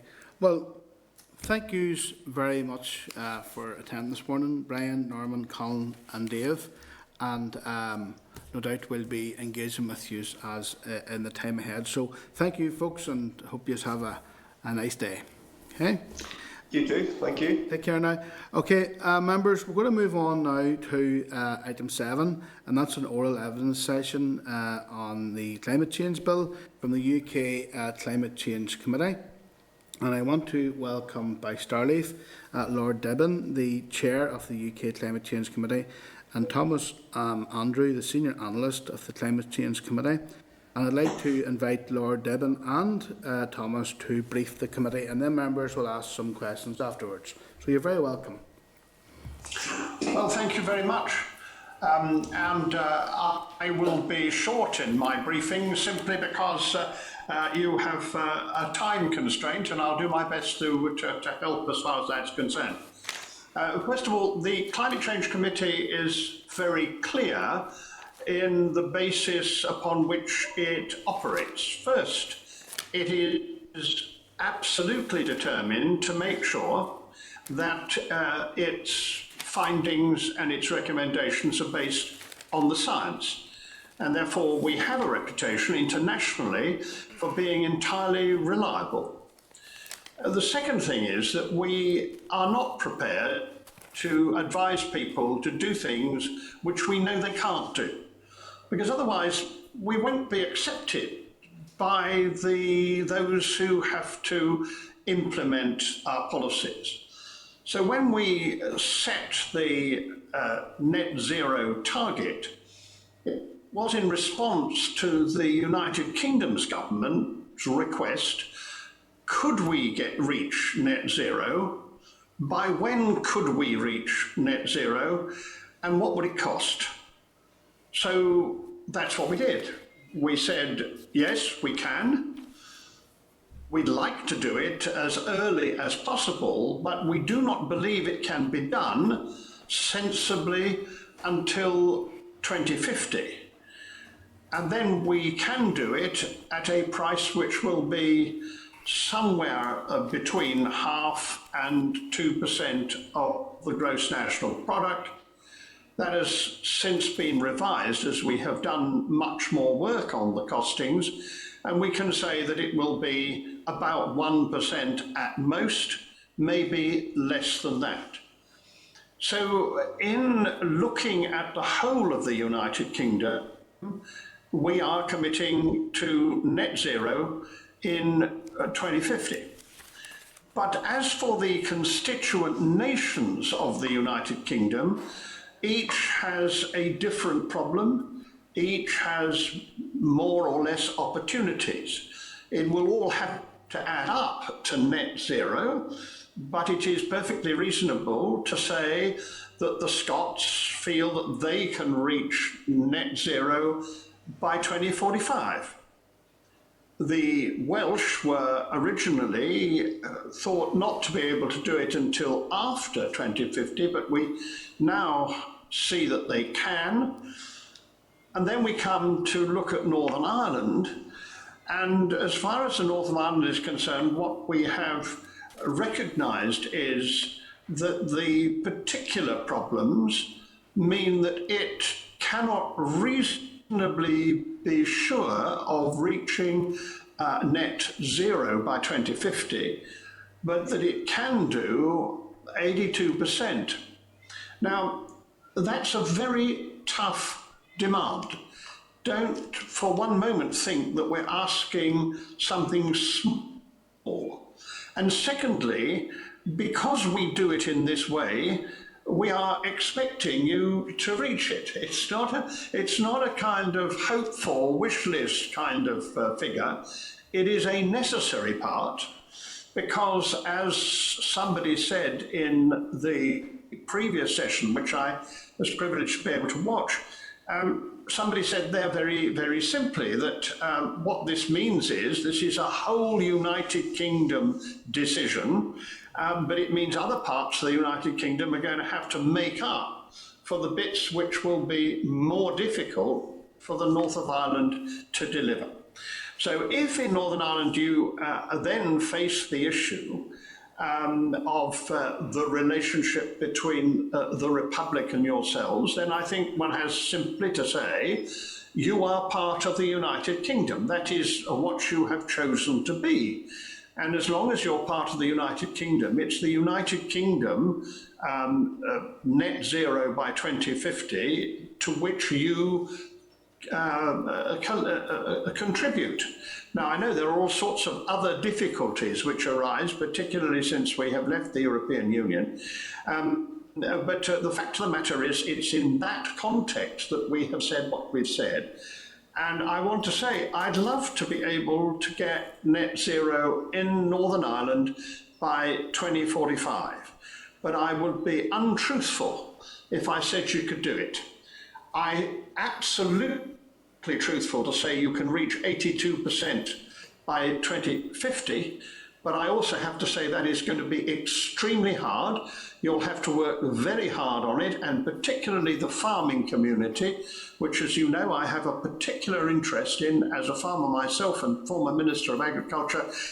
I want to say it's going to be very important for the farming community to buy into this and to work on all the mechanisms that it can have to reduce the emissions which agriculture produce. Okay. Okay. You okay, Lord? Can you hear me okay? Yes, I can. Oh, sorry. I thought.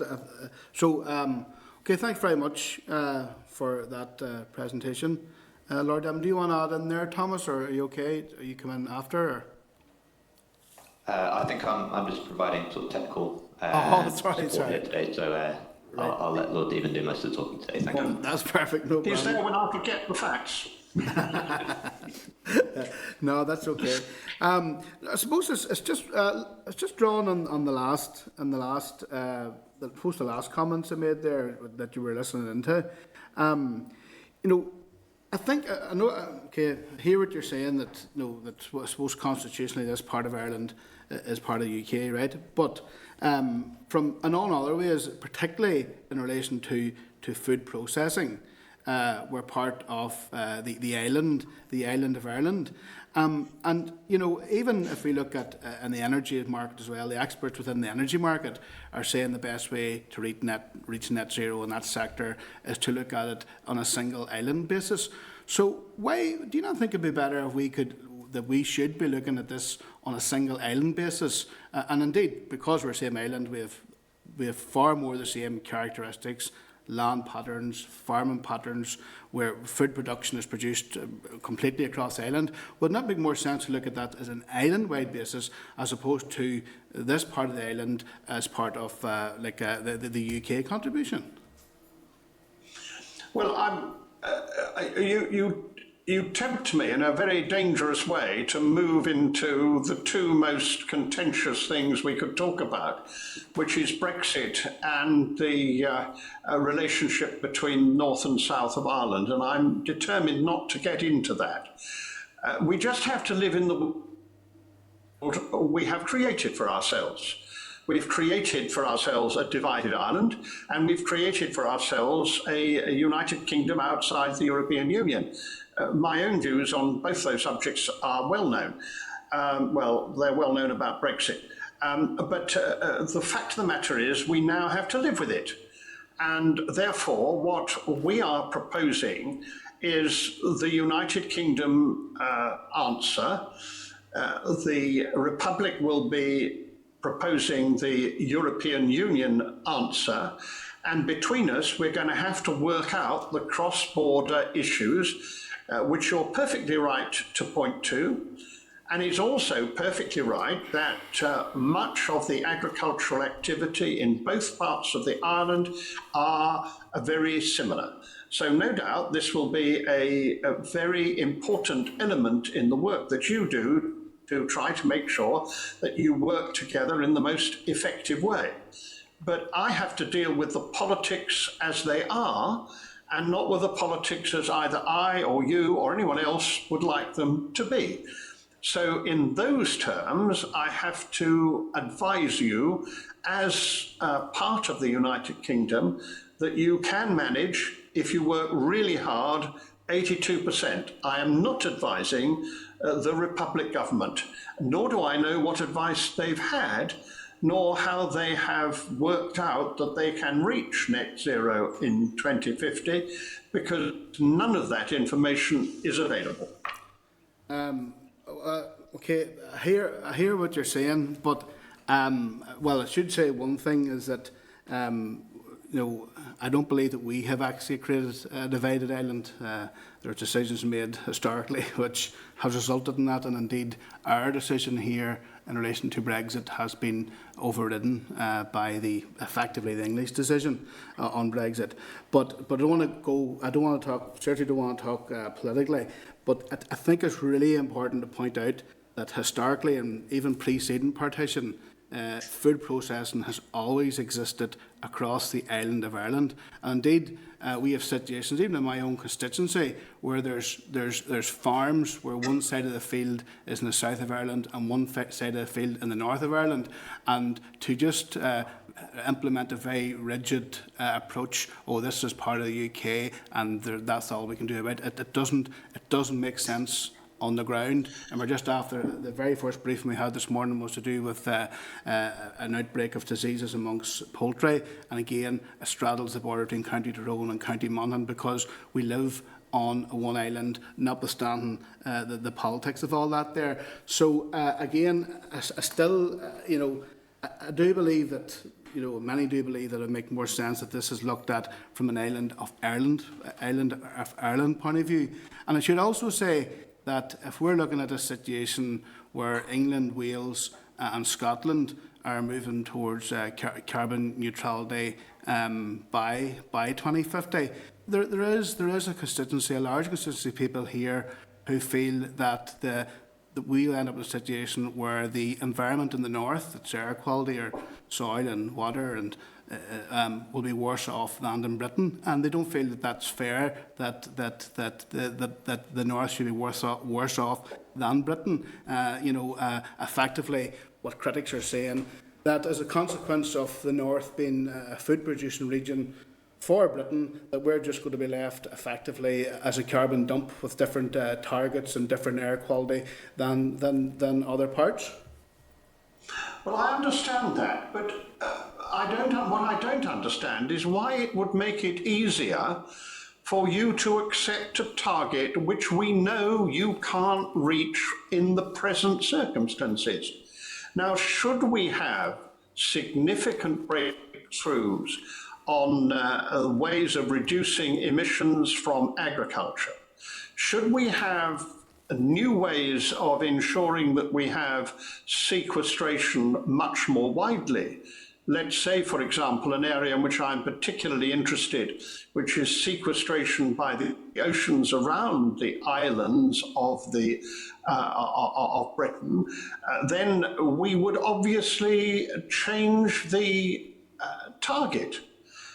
But what we can't do is to present a target today which is not one which we can stand behind and keep U2, which is part of our job, and keep the United Kingdom government too in that part which it has to make up. If we put forward a proposal which we know is not in conformity with the kind of work that we have done to see what, in the present circumstances, with the present technologies, you can do. Now, I'm a great believer in setting high targets in order to make sure that people reach them. I don't want to have dumbing down, but 82% is going to be bloody difficult. And therefore, it's really the highest that we can ask you to do in the present circumstances. Should we move on to a situation in which there could be more cooperation, more opportunities, new technologies, new ideas which we could operate, then we will revise that target. But I don't think it helps anybody to aim at something which all the research that has been done by very significant people working very hard to get it right says is not possible. Okay, thank you for that. There's a number of speakers who want to ask some questions. Claire, you're first on the list. Thanks very much, Chair, and thanks for being with us again, Lord Devon.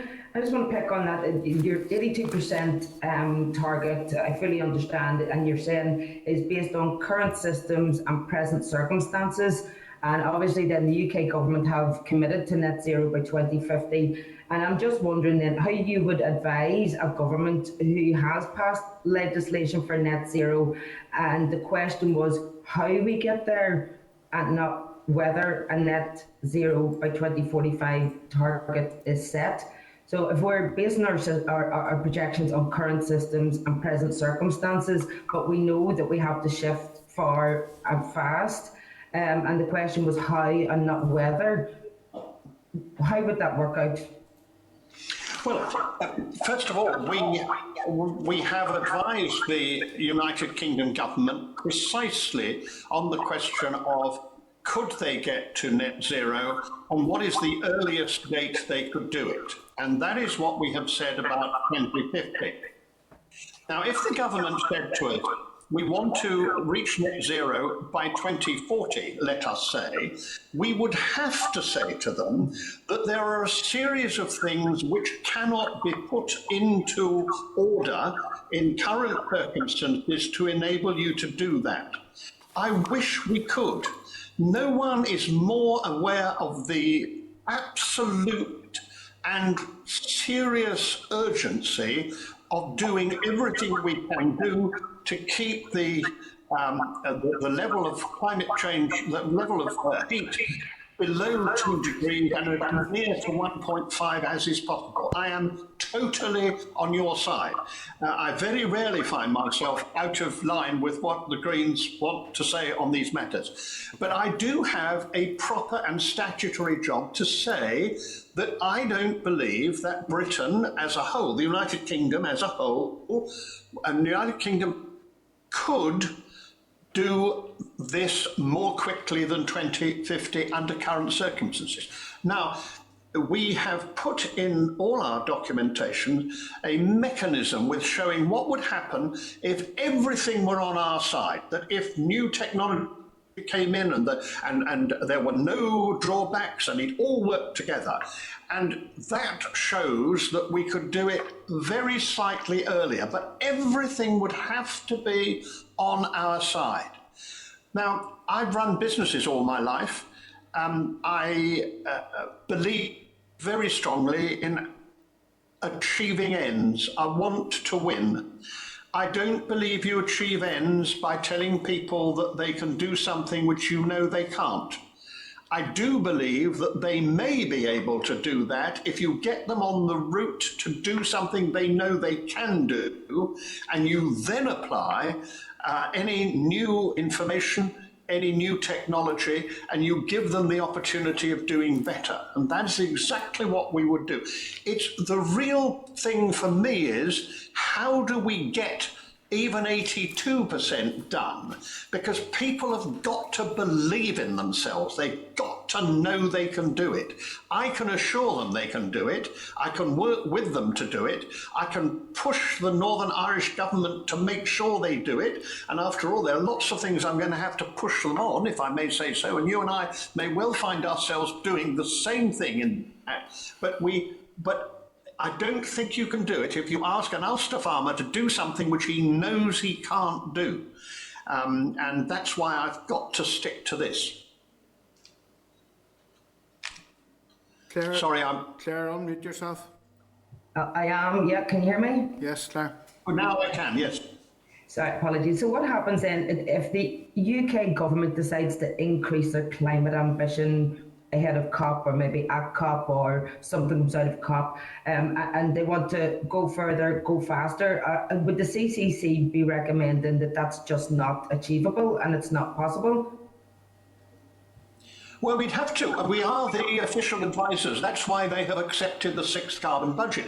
They're not going to do that because they've already accepted the toughest measures that any country in the world has accepted.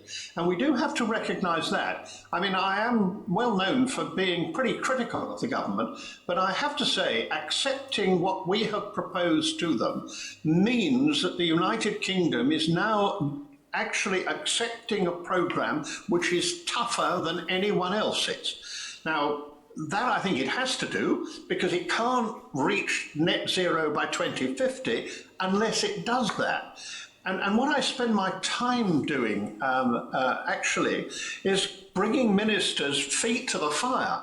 I've been doing it this morning with the Minister for Education, pointing out that they are not doing a whole series of things they've got to do if they're going to reach net zero by 2050. And I'm afraid I can see a long period ahead of doing precisely the same with the government of Northern Ireland, because I saw somebody saying that you're doing better than the South. You're not doing well enough. You know, if you're going to do your 82%, then there's a great deal that's got to be done immediately, which is why I say to you, we may find ourselves saying the same things about exactly that. Yeah, thanks. So you're not expecting the UK government to move their targets? I mean, you know that Boris Johnson recently came out and increased the UK's ambition to 78%, I think it was, by 2035. Which is, well, it's exactly the figure which, meeting the sixth carbon budget, which we produced in December, the most expensive work ever done anywhere in the world, meeting that is exactly what the Prime Minister has committed himself to for 2035. In other words, we have set the budgets. The figures in those budgets are the figures which the Prime Minister has accepted and announced. He hasn't announced anything different from that. Okay, I just want to maybe look at, would the CCC see any potential risks to private investment in Northern Ireland if we don't achieve net zero? So if we have the world and the corporations and global private investment moving towards net zero, and Northern Ireland isn't going there or going in a different direction, have you identified any potential risks for banks' investments or loans and investment in businesses here, for example? Well, we looked at that very particularly because it is quite clear that one of the great achievements of the past, well,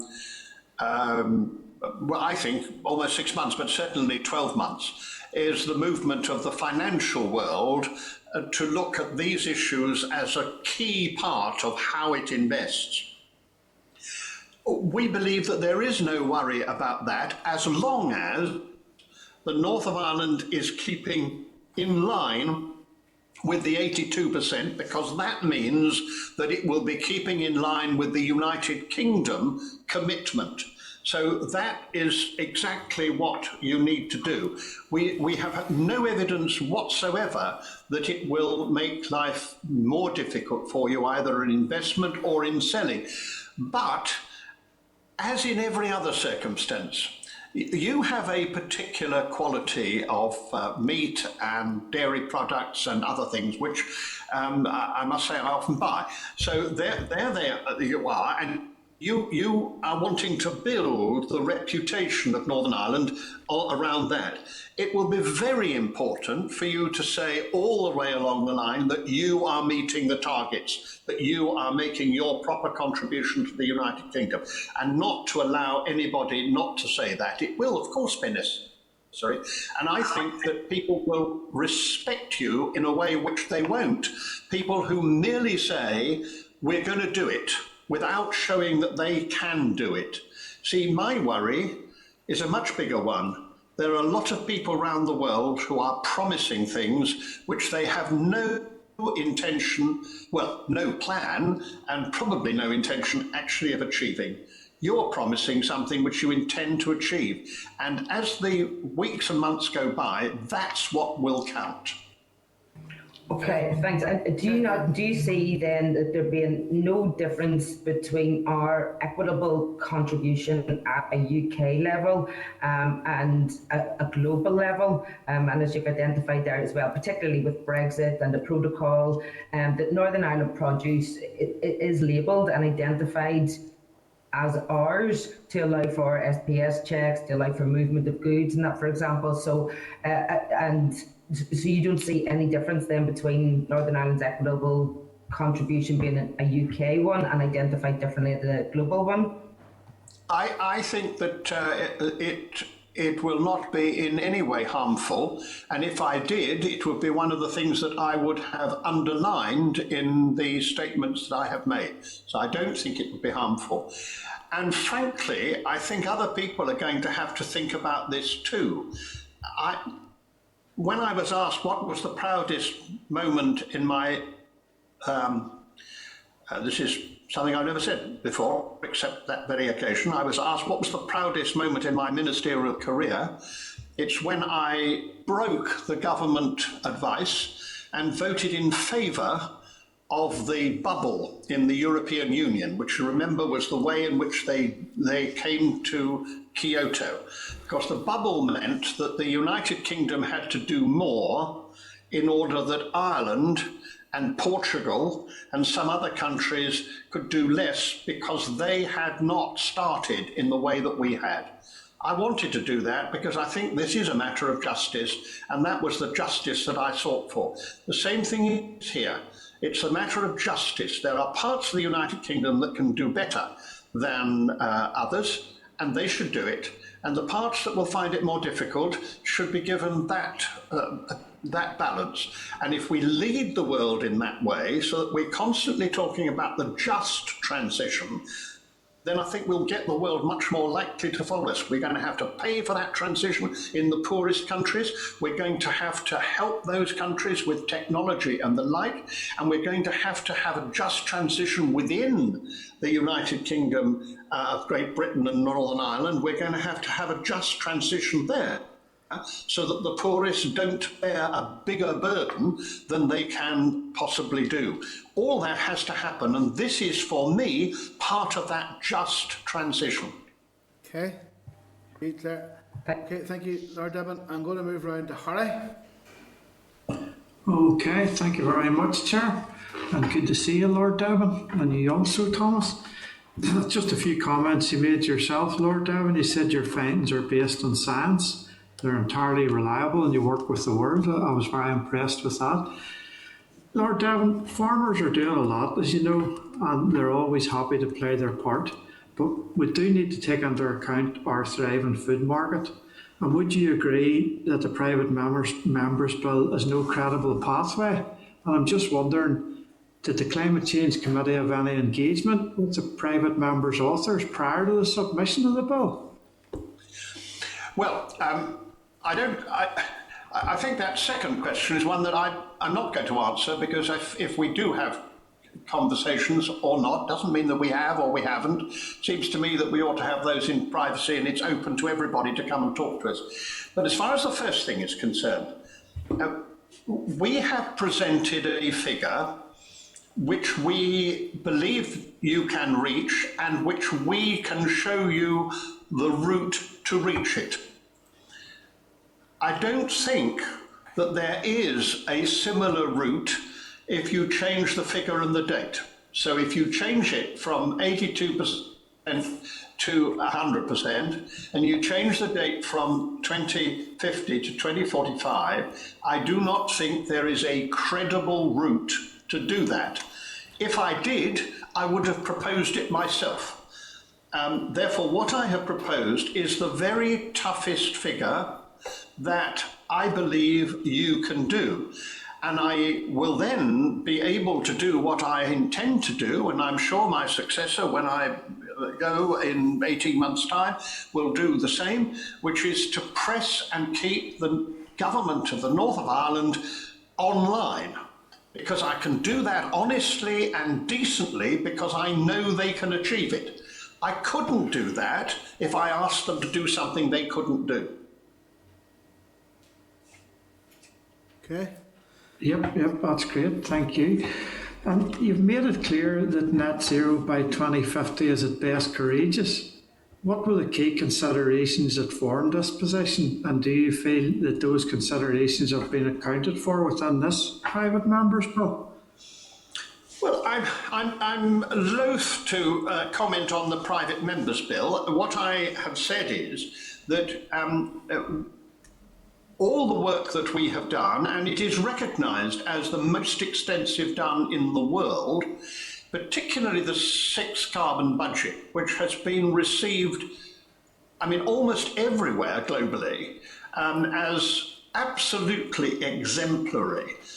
The work that we have done leads one to be able to say truthfully to the United Kingdom government, you can do this, and you can promise, therefore. You can say, we are going to do 68% reduction on 1990 by 2030, that we're going to do a tougher target by 2035, and that we can actually promise that because we know we can do it.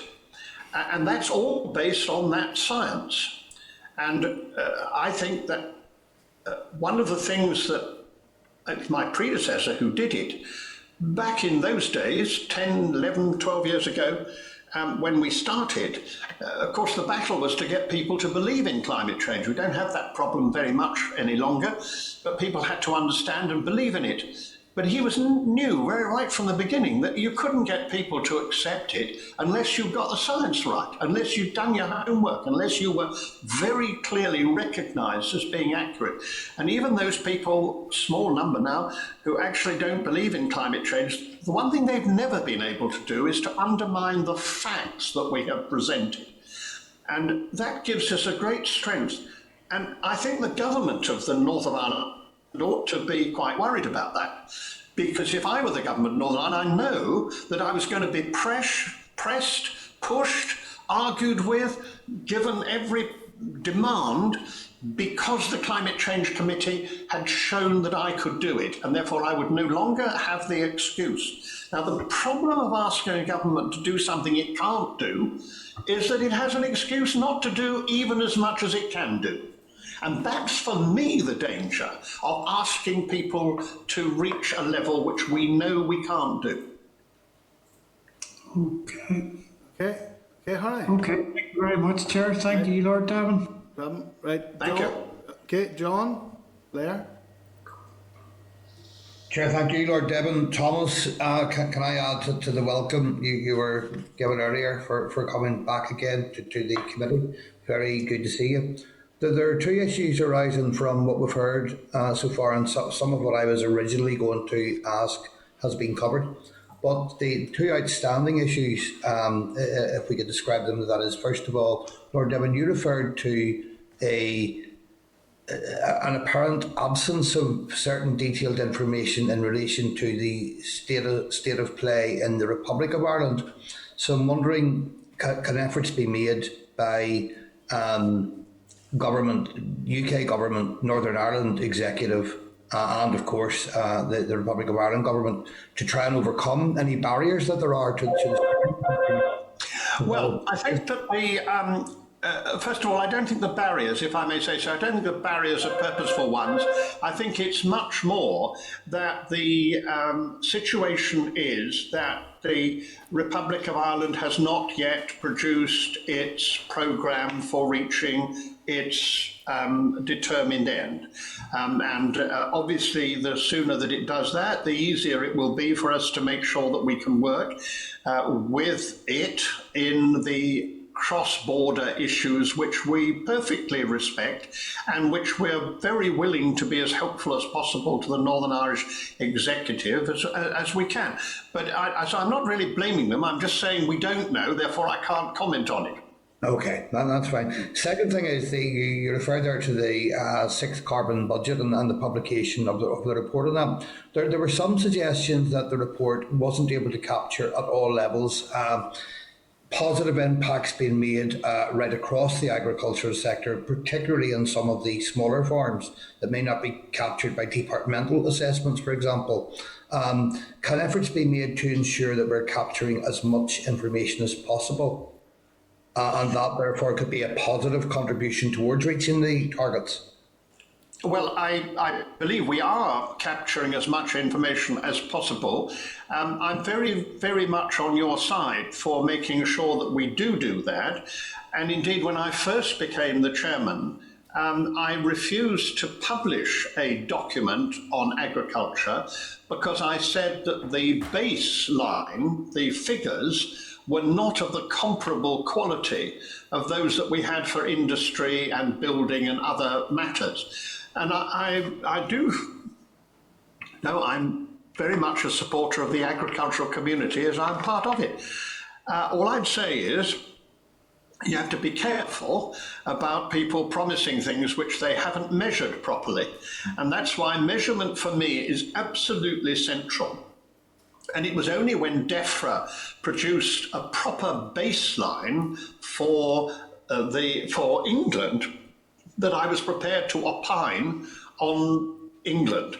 And the same is true. We are watching all the time, and the better that the executive, the North of Ireland, is able to refine information and get more information, the better we will use it.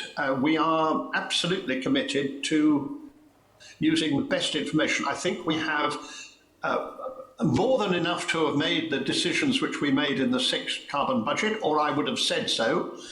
But we need to go on doing that because, of course, the situation changes all the time. And the more we know about sequestration and the more we can measure sequestration, then the more we will be able to encourage it. And that may well be one of the things that in the north of Ireland will make a huge difference. That's helpful. Thank you. Thank you. Maurice? Maurice? Yep. Yes, thank you. Thank you very much, Lord Devon, for returning to address the committee. You brought up some very valid points here today, and I've heard some of the rest of the members. So I don't want to repeat anything, but we in Northern Ireland have a delicate balance to try and work out for climate change between our agri-food sector.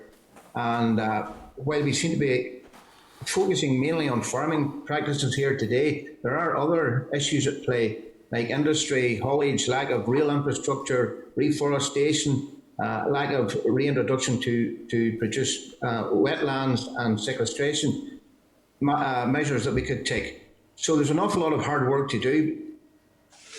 But I was very interested to know that at the moment we don't have any indication or any information on what the Republic of Ireland are doing to reach their targets. So therefore we can't really do a comparison. And I know the chair had alluded to it at the start of the meeting that we should be working closely with our neighbours in the Republic of Ireland.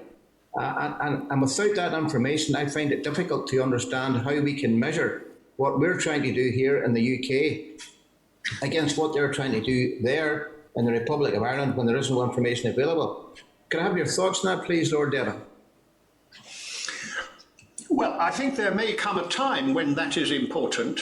At the moment, there is so much to be done on both sides of the border that whatever you do, frankly, is not going to make is not going to be very much more informed by knowing what's happening elsewhere.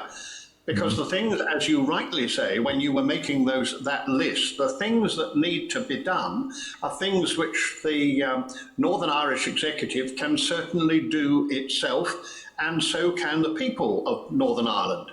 And you mentioned a thing which is really important, the re-wetting of peatlands, the stopping of using of peat, and the sequestration which then results is hugely important, because as you know, the problem with peat is that if you degrade peat land, then it becomes a net exporter of emissions. If you have good peatland, it's a major sequestrator. So you get, it's a really big change if you can recreate peatlands or protect peatlands from the way it's being used, which is one of the reasons why the Climate Change Committee has said very firmly that we should ban the use of horticultural peat in every circumstance, because the quicker we do that, the more we get out of the ludicrous situation we're in at the moment, which is that the government is providing money to restore peatland and letting people destroy peatlands at the same time. That must be balmy. So that is one example. There is a great deal that you can get on with now. I am sure that the Republic is going to have to produce all this information, and it will be because every country in the European Union has to, partly because of the very hard work that the British did when they were members of the European Union. And therefore, that will come forward. In the meantime, the more you can do won't make a difference to what happens there, but once they do say these things, you can begin to work much more closely together. But that's the thing for you, and it's got to have the political will.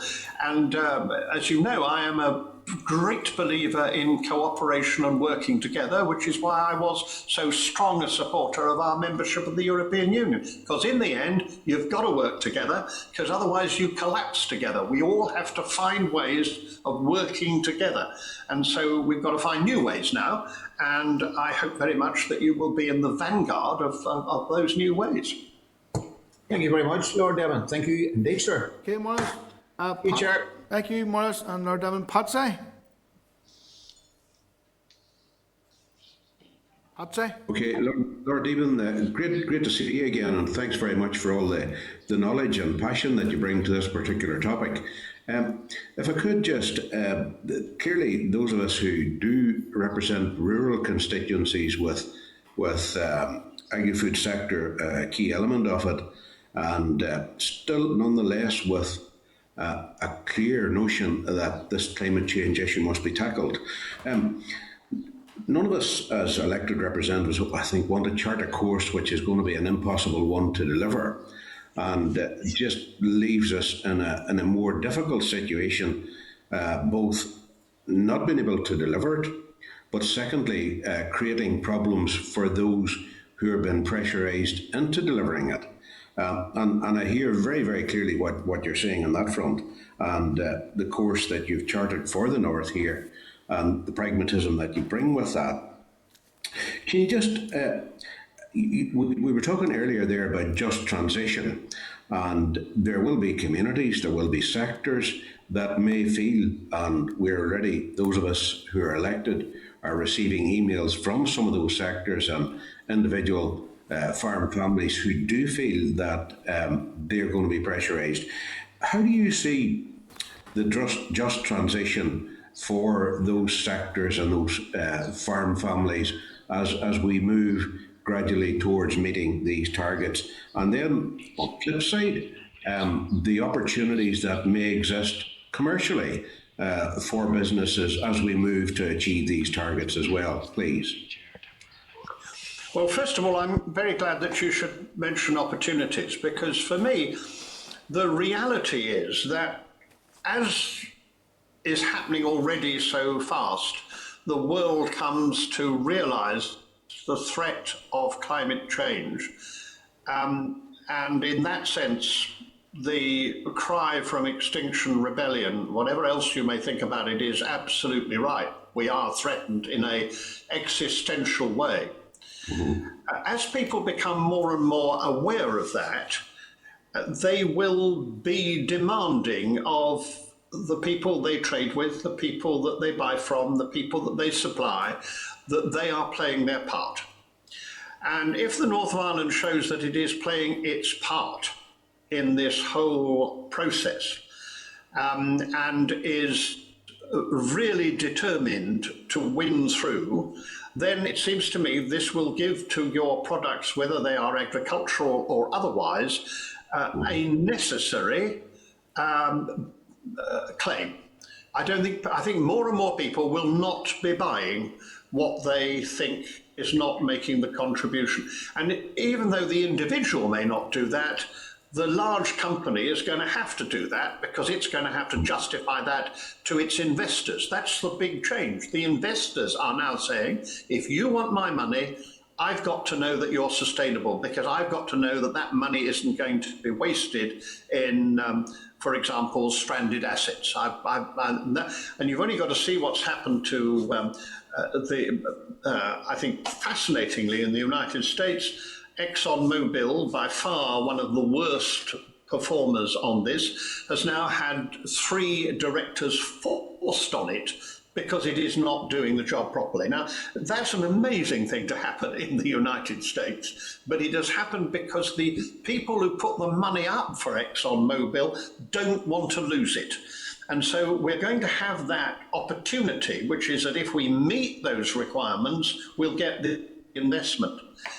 The thing I do have to say is that I am even-handed on this. I want to say to the Greens, I don't believe that it is sensible to ask people to do something which they can't do. But I want to say also to the representatives, particularly of the farming community, that we have to be extremely careful at not always explaining that there's this reason or that reason why this or that farm or these or those people can't do it. I'm afraid people have got to step up to it. And I will take quite a lot of convincing that people can't do what we say they can do, because that's the basis upon which we have proceeded.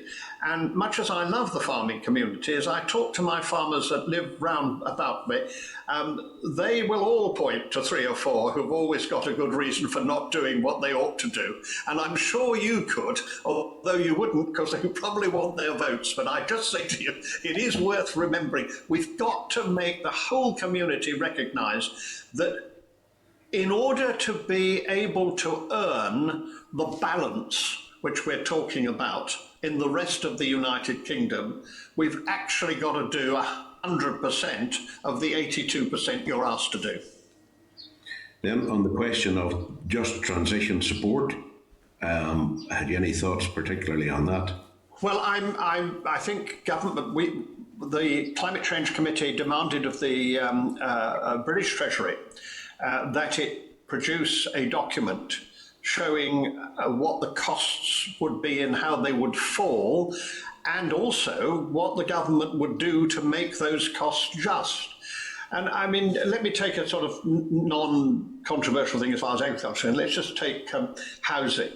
I mean, it's quite clear that the housing stock is way behind the quality and standards for heating that we need. Now, there are many people who will be able to make those changes, but we'll have to help them by making money available for them to borrow, by helping, by giving them advice. One of the things that's so difficult, I've recently bought a new heating arrangement with an air source heat pump. I've also bought an electric car.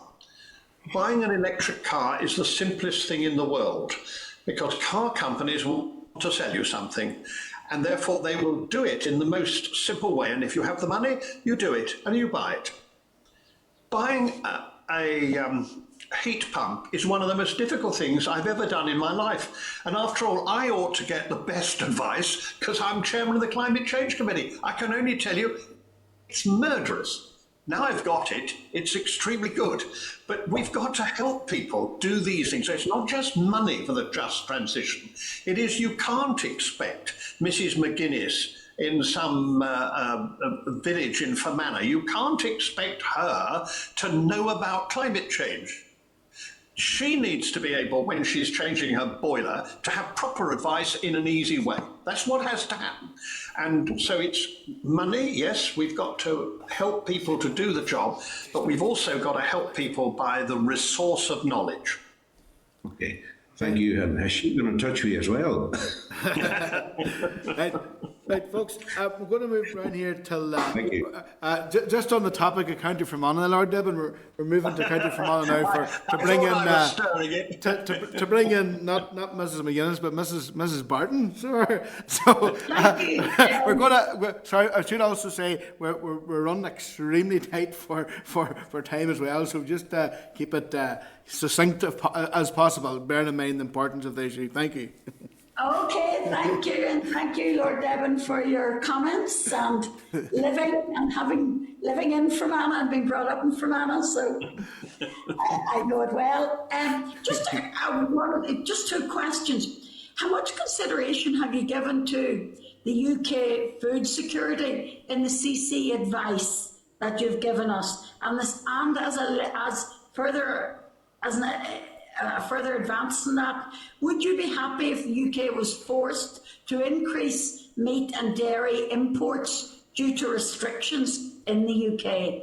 You know, if we have less animals and less food production. Well, food security is absolutely crucial, and the last thing we want to do is to import goods from elsewhere. Not least because the carbon footprint of the United Kingdom animals is one of the lowest in the world. And almost any kind of import from anywhere else would be to import something with a higher carbon footprint. I am absolutely clear that the government has got to make sure that there is no importation from countries which are not meeting the same standards as we are. I have made that absolutely part of what the Climate Change Committee says. We are unanimous and united on that front. We are therefore very concerned about the proposed discussion about Australia. We do not believe that we can have trade agreements which do not include standards which are the same as those standards that we are asking for British farmers. And that is not just that's not just a matter of just transition. It's a matter of climate change fact. If we don't do that, then we are going to increase the emissions because we will provide markets for countries which are not meeting the requirements. And I'm sorry that it's difficult, and I know that the government doesn't like it, but it is one of the results of committing yourself to this. And so it's no good saying, well, we're going to make exceptions for this country or that country. I'm afraid we have to have an absolute acceptance of what the government promised. Ministers, one after another, in the House of Lords and outside. I heard them in the House of Lords personally. Outside, they publicly promised that we would have the highest standards of safety, of climate change demands, all those things, and we would not allow the import of goods which would undermine that market. And for me, that is a crucial part of what we have to do. And then to talk about the number of animals, it is remarkable how we have reduced significantly the carbon footprint of the United Kingdom ruminant team, whether it's sheep or cattle. And we've done it because by better breeding, by better health, by higher production, we have actually had fewer animals. And that has done a great deal of good. We are not talking about attacking meat. And again, I'd like to make this point very clear. The Climate Change Committee believes that in the next 10 years, we should reduce the amount of meat that we eat by 20%, but that we ought to eat better meat. I never understand why people don't sort of do this link. The meat that is largely produced in the north of Ireland is good meat, pasture-fed, and that's the sort of meat that people ought to eat. And we ought to choose that. And if we eat a little bit less, and 20% isn't much, you eat a little bit less, but you pay a bit more for that which you eat, seems to me that that is the answer for the farmer. But it's also the answer as far as health is concerned, because what we're asking for is significantly less than the health experts are demanding. And the reason we ask for this and we don't go to extremes, it's this. We need ruminants. A mixed agriculture is crucial if we are going to return the fertility to the soil. Veganism is not the answer, and vegans should not use climate change as an excuse to push their entirely different program. This is not the program that we're putting. We're saying that people are reducing the amount of meat they eat for all kinds of reasons, not least their health. And we think that is necessary, but we want them to eat good meat, better meat, and rather less of it. Actually, we should eat less altogether when you come to think about it. It's not just meat. We are overeating, and that we have to accommodate. The way to accommodate is to produce better food that is more nutritious. I mean, the serious thing is that the 5 a day is worth less today than it was 40 years ago, because those vegetables are less likely to have the mix of trace elements and the like that they would have had 40 years ago. That's what we've done to our land. That's what I mean about quoting the Pope's comment that climate change is a symptom of what we've done to the world. And one of the things we've done to the world is to reduce the fertility of the soil, and we have to recover that. We won't do that without animals, cattle and sheep. Okay, thanks for that there. Okay, and the last speaker, I say we're running seriously out of time here, is William. Thank you. Thank you, and can I welcome Lord Dubson? We're delighted, Lord Devon, to have you. I'm a farmer all my life, so I'm one of those people that wants to help and make change. I think farmers in the main wants to help the environment, but of course they need advice and help to do so. I admire your advice and your wisdom. I think, given that others talked about being part of the UK and being a region of the UK, does give us some flexibility in that by reaching 82% by 2050 means that the UK as a whole reaches that zero by 2050. So it is positive.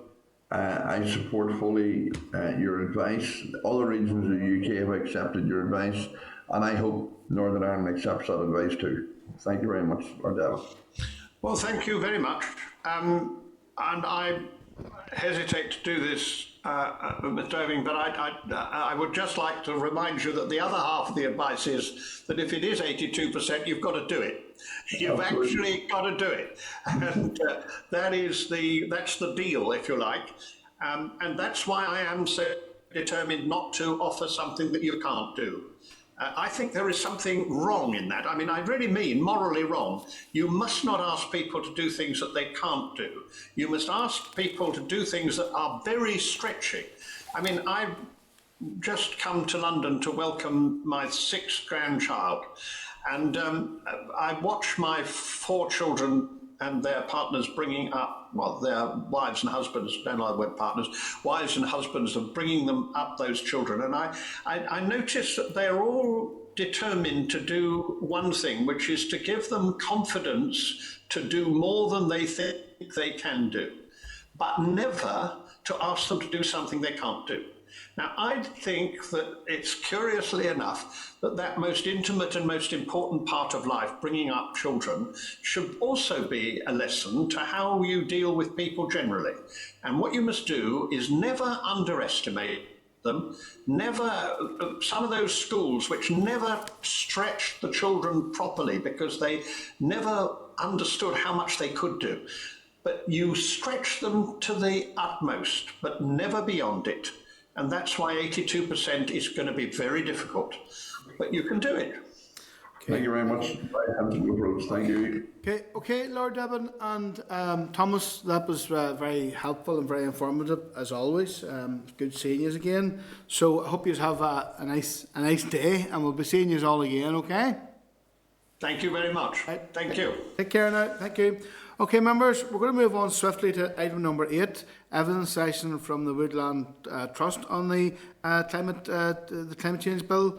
Written briefing from the Trust has been tabled. I want to welcome by Starleaf Paul Armstrong, the Public Affairs Manager, and Dave Scott, the Estate and Project Manager. And I want to invite you to the brief the committee, and members will then ask you some questions thereafter. So Paul and Dave, you're very welcome this morning. Thank you very much. Good morning, and thank you, Chair and committee members, for the opportunity to discuss the climate change bill and the role that trees and woods can play in addressing the climate and nature emergencies. By way of quick introduction, I suppose the Woodland Trust, we're a UK-wide conservation charity. We've been operating in Northern Ireland now for 25 years, and our work focuses primarily to create, protect and restore woodland for the benefit of people, climate and nature. So our estate in Northern Ireland, it totals approximately 650 hectares, and this includes 2 recent acquisitions, one in the Belfast Hills and the other at Mourne Park near Kilkeel. And both those acquisitions will go some way to contributing towards Northern Ireland addressing the climate and nature emergency. We also work with a wide range of partners on tree planting and woodland creation projects beyond our own estates. Recent examples of that include our work with NI Water to plant 1 million trees across their estate in Northern Ireland, supporting local councils such as Belfast City Council and their 1 Million Trees project by providing funding from the Woodland Trust Emergency Tree Fund, a partnership with the Lochs Agency, NI Water and farmers to deliver riparian planting and wet wood creation along the River Faughn. Working with Belfast Hills Partnership and the Mourne Heritage Trust to create new native woodland and restore ancient woodland. So as you can see, partnership's a huge part of what we do, and we know that it's going to become a bigger part of what we do as we work towards a climate change target in Northern Ireland. So when we do this, we also create employment. We create work for others as we contract all of our planting and maintenance work out as well. Before my colleague Dave and I take any questions, I want to cover some of the points contained in our written evidence. And really to summarise, it can be broken down into 2 different parts. Firstly, it'll be our views on a number of elements contained within the bill. And then secondly, just the role that trees and woods can play in fulfilling various targets and measures within that bill. So, as mentioned in our evidence, look, there's broad and well evidenced consensus that our climate is changing, and our position is really based on that evidence. We have a climate emergency. However, we're also facing a nature emergency where changes to the climate are impacting on ecosystems. And if those ecosystems collapse, that's going to exacerbate the climate emergency. And the Intergovernmental Panel on Climate Change recommends greater protection of restoration of ecosystems in order to meet the mitigation and adaptation objectives of the Paris Agreement. So at the Woodland Trust, we talk about the climate emergency and the nature emergency together. They're inextricably linked. And our view is that we don't have the resources to deal with climate change and biodiversity loss separately. And that requires a joint approach using solutions that can help with both issues. And planting and restoring and protecting our trees and woods is one of the most effective ways of doing that. So moving on to the net zero targets. In terms of the targets, Lord Debon's advice and his contribution has covered this in far greater detail and in a much more informed way than we could ever do. But reaching net zero will require a wide range of measures, many of which go beyond the role of trees and woods. Therefore, it's our position that we want to see an ambitious target for that to reduce greenhouse gases as soon as possible. Our role will be to support whatever that target is. We will plant, restore and protect trees in Northern Ireland to help meet whatever target is decided upon. Trees reduce greenhouse gas emissions. They take in carbon dioxide from the atmosphere, they store carbon, and they release oxygen. That carbon is stored until the tree dies or is cut down and either decays or is burnt. And some carbon from falling leaves is also stored in the soil, meaning that the entire ecosystem in the woodland plays an important role in locking up carbon, not just tree planting itself. This includes the roots, the leaves, deadwood, surrounding soils, and any vegetation nearby as well. So our evidence, we do acknowledge the 82% target as stated by the Climate Change Committee. And we also note that the Climate Change Committee have highlighted the 94% reduction as a more ambitious target as well. So we would recommend an ambitious target primarily to kind of support development of our understanding. And I know Lord David had touched on the more we know about sequestration, the more it can be encouraged. So we would encourage an ambitious target just to drive further research and development of solutions or our understanding of how we could meet net zero as soon as possible. There are areas of the methodology as well used by the Climate Change Committee that could be refined. And within the sphere of woods and trees, we would look at yield class modelling, and that's basically the amount of trees planted and how much carbon they can sequester, and those predictions that are made. And they're primarily at the moment using a commercial methodology, and we would look at maybe developing that out further. So in terms of the climate action plan contained within the bill, we support the requirement of that. That provides the impetus for the overriding objective. And we've already mentioned the climate and nature emergencies being linked, and therefore we really strongly encourage the inclusion of the biodiversity targets for that purpose. We also would be really keen to make sure that we don't have a dash for carbon. We can't just try and address the carbon issue or the climate emergency without making sure that we're looking after our environment at the same time. So nature-based solutions and appropriate tree planting can support biodiversity targets as well as improving water, air and soil quality. They're also included within those targets. It should be noted as well that we do a lot of outreach work with farmers, and that does focus on how we can plant trees and farms to improve water, air and soil quality. And after I've kind of covered my key points, my colleague Dave can provide more detail on how this has worked out on the ground. So trees will play an important role. They already do, and they will play an important role as we tackle the climate and nature emergencies. But it should be noted that Northern Ireland has the lowest amount of tree cover in the UK, in Ireland and the EU. We also are working towards a target of 12% tree cover in Northern Ireland by 2050. That was set in the forestry strategy in 2006, and we're consistently falling short of even that target. To meet 12% tree cover by 2050, we would have about 2,000 hectares of tree planting a year. At the moment, we're falling very short of this, and as we miss that target each year, we're building that target further and further up. So in 2018-19, we planted 240 hectares of new woodland in Northern Ireland, and in 2019-20, we planted 200 hectares. So just gives you an idea of how low the levels are compared to what would be required if we're to even meet 12%. And I suppose just to highlight where that 12% sits within recommendations, the Climate Change Committee have recommended UK tree cover is between 17 and 19% by 2050. So 12% tree cover for Northern Ireland falls even below that. So we would like to see an even more ambitious target, but we also need to see a renewed focus on woodland creation to even meet the target of 12%. There are a few things then that we would need to really bear in mind when we're considering woodland expansion. So we need to make sure that they capture both the climate emergency and the biodiversity crisis together. We shouldn't be creating new woods solely to meet emission reductions targets, and ambitious targets shouldn't result in reducing tree planting standards to accelerate planting. Increasing tree cover in Northern Ireland will require a mix of approaches. These include creating native woodland, as I've discussed, natural regeneration, which is allowing woodland to regenerate naturally at their own pace, sustainable commercial plantations, agroforestry, urban trees, hedges, and individual countryside trees. And those mix of tree planting solutions is to minimise the risk of any single approach failing. We also have to factor in the longevity of trees and woodland ecosystems. We also need to protect our existing woods and trees. It's not good enough just to keep planting more trees. We need to manage our existing stock. We welcome, one of the things to bear in mind is that areas of specific or special scientific interest, ASSI, woodland in Northern Ireland, only 1% is in favourable condition. 61% of it is in unfavourable condition. We need to do more to manage our woodland better, to protect our woodland, as well as creating new woodland.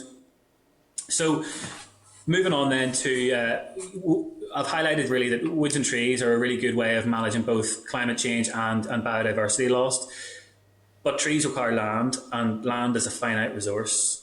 And one of the things that we would be sort of advocating for is a land use strategy, and sort of draw your attention to the Scottish Climate Change Act that did provide a provision for a land use strategy in Scotland. And this would help balance competing priorities. There's a number of different actions going to be required beyond trees and woods.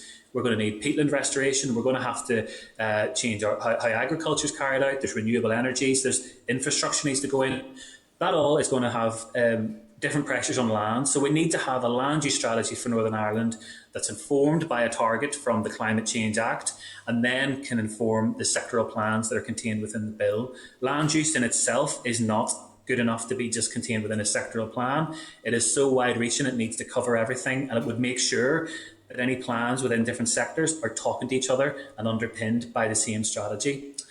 So we would be looking at that, and we would encourage that to look at ecosystem services. Basically, what can the land deliver, and what can we enhance within the land to deliver greater carbon sequestration or improve biodiversity, and then that would talk to how all the different sectors can feed into that.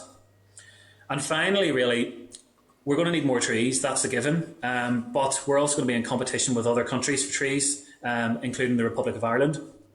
And it's really important that trees grown or planted in Northern Ireland are grown in Northern Ireland. We can't risk importing trees from elsewhere. So that means that we need to encourage our local growers. We need more large-scale growers in Northern Ireland. We need to make sure that the trees we're going to plant are grown in Northern Ireland, and we need to make sure that we do not import trees from further afield. There's a risk that if we do that, we bring in diseases, and we've seen that with ash dieback, for example, and that will set us back rather than move us forward. So we shouldn't be dashing to just import trees from further afield, because that in turn is a short-term kind of solution, but at longer term we'll be paying the price with diseases and setting back our aims for climate change. So that's kind of a very quick overview of our position on where we're at, and I would welcome any questions from the committee, and Dave and I will do our best to answer those. Thank you.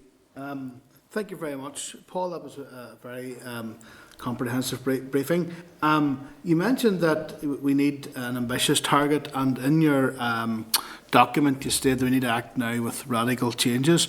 I just wanted to ask you, do you believe that the UK CCC recommendations of 82% reduction by 2050, would that constitute the radical change that you refer to and the ambitious targets?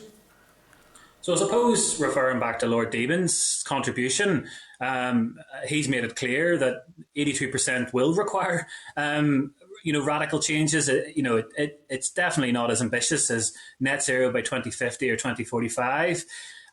We're certainly not the experts on what a target should be. We're simply here to tell you how we can contribute to whatever that target is. So I wouldn't be in a position to answer whether or not it's ambitious or not. I would kind of defer to Lord Debon's advice as the expert in that field. You made reference to the need for more trees and local growers. I know this topic was raised in the chamber recently. I think it was actually Mr. Wells, the DUP, raised it about the importance of having indigenous species. Would you agree with that there? Would you see that as important, that we any replanting that we carry out we would use indigenous species of trees? So yes, the Woodland Trust. I mean, when we're creating our woodlands, so for example, our new sites in the Belfast Hills that we've acquired for woodland creation, we would be creating new native woodland, because that's the most beneficial both for nature and for climate, and that's a mix of native species, broadleaf species, and some coniferous species such as Scots pine. So yes, we would encourage. We talk about native woodland creation. But I have kind of highlighted as well in our evidence that there's a mix, and the Woodland Trust would advocate that there's a mix of different planting required. So, there is a need for commercial forestry, and that is done responsibly. And as we reduce carbon in building by substituting, say, concrete with timber, we're going to need to use responsibly sourced and FSC certified timber. So in terms of the work that the Woodland Trust do and the work that we do with farmers and our outreach work, that would all involve planting native species. But beyond it being indigenous, it also needs to be grown locally and sourced locally. So, oak is a native species, but important that species of oak from, say, Holland, that's not good enough because that risks bringing in disease. So we would say that not only does it have to be a native species, it should be grown locally as well. Before we move around the room, you mentioned that we have the lowest tree cover in the EU. Is that primarily due to the destruction or the removal of our woodlands and them not being repeated or not being replanted, or what would be the primary reason why we are the lowest in the EU in terms of coverage? I don't have an answer for you clearly on that one. I don't know if Dave, if you would have anything on that there. I mean, it maybe goes back quite far back in history. Yes, it does. I mean, there's been historically clearance of woodland across the island of Ireland, going beyond plantation. And yes, you're right. It was a case that these woodlands were never replaced. And it's been marked through history, since the first people arrived and started clearing the land for agriculture, and then with industrial revolution. But we've kind of lost the woodland culture on this island, and that regeneration of woodland just has not happened. It's been all take and no putting back. Well, thank you very much. And we'll have a number of speakers here. Rosemary Barton. Yeah, thank you, Paul and Dave, for your contributions. Thank you. You spoke about we need 12% cover by 2050. What is the percentage of cover we have at the moment, and what is the breakdown in that cover in relation to indigenous species and non-indigenous? Dave, you want to? Yeah, in terms of the current cover, it's sitting in around 8%. At the moment, and of that, the native woodland or semi-naturalised woodland is, I believe, in around the kind of 2-3% of that. So the bulk of the woodland that we have in Northern Ireland is what we would consider non-native woodland, with the majority of that being commercial forestry, which, as Paul has said, does have a place. For sustainable supply chains. But what we really need to do is have a real focus on the native woodland creation as part of the mix of that 12%. Mm-hmm. Yeah, so you've spoke about the focus on woodland creation. What are you doing, or what would you advise to be done to try and increase our native species in setting up more, shall we say, tree farms or whatever to supply the species? How would you expect? What advice would you say to how we could progress that? And I think if we can demonstrate that locally we have set these ambitious targets, and as Lord Devon was saying earlier, that we set ambitious targets and therefore we have to meet them, that we can demonstrate that there will be a supply chain, for locally grown native trees. I mean, at the moment, Woodland Trust, we have 1 million trees that we take from the Republic of Ireland because we simply cannot get them locally sourced on this side of the border. And occasionally we do have to import from GB as well. So I think we can demonstrate, and that's just the Woodland Trust. That's not all the forestry agents that are working outside of our remit. So I think we can demonstrate the supply chain is there. I think we need more local expertise, and the likes of Invest NI seeing this as an opportunity for inward investment and future employment through green jobs.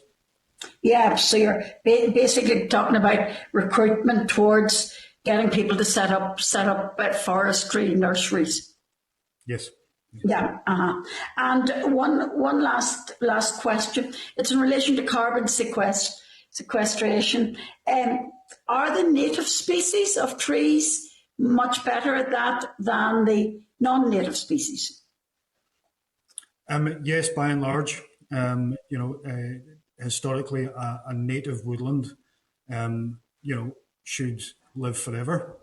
Essentially, whereas a commercial woodland, yes, the carbon is locked in that timber that then goes off to become a timber product. But our ancient woodlands have been locking and storing carbon for hundreds, if not thousands, of years, and the natural processes of a mixed, diverse native woodland means that it does, constantly recycle that carbon, drawing in more. Whereas a single species commercial woodland, even if it's left to go to the fullness of its lifetime, won't regenerate in the same way and won't support as much biodiversity as a native woodland will. Thank you. Thank you. Thank you, Rosemary. Morris?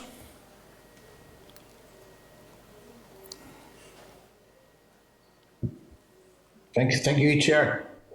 Chair, I would just like to ask, what are the main restrictions to increasing woodlands in Northern Ireland outside the availability of indigenous trees, particularly new plantings? I mean, 12% is not nearly enough forest cover going forward, nor is a UK target of 17%. I would like to see a minimum target of 25% for Northern Ireland at least.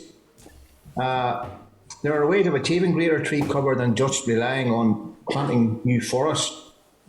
Government departments across Northern Ireland hold a large swathe of land. Can we not plant more trees along our roadways or industrial estates or hospital settings along rail routes? And instead of cutting roadside verges, can we not let them grow and cut only at junctions and road ends? And can we not have more trees on roundabouts that are also excellent sites, I think, for wildflower meadows? But personally, I'm not a fan of evergreens. I know they're better suited to certain areas and soils in Northern Ireland and for sustainable forestry. But what are the plans for native trees like the ash and the oak, the birch, the hazel and others that poor soil conditions loaded with ammonia and nitrates have actually destroyed as opposed to being enhanced? Do we need to have a look at the soil that's flowing into it as well? And also a problem we have in Northern Ireland is the destructive trend that there has been in straightening and draining of waterways, draining away all the natural floodplains, the wetlands, and how do we address that?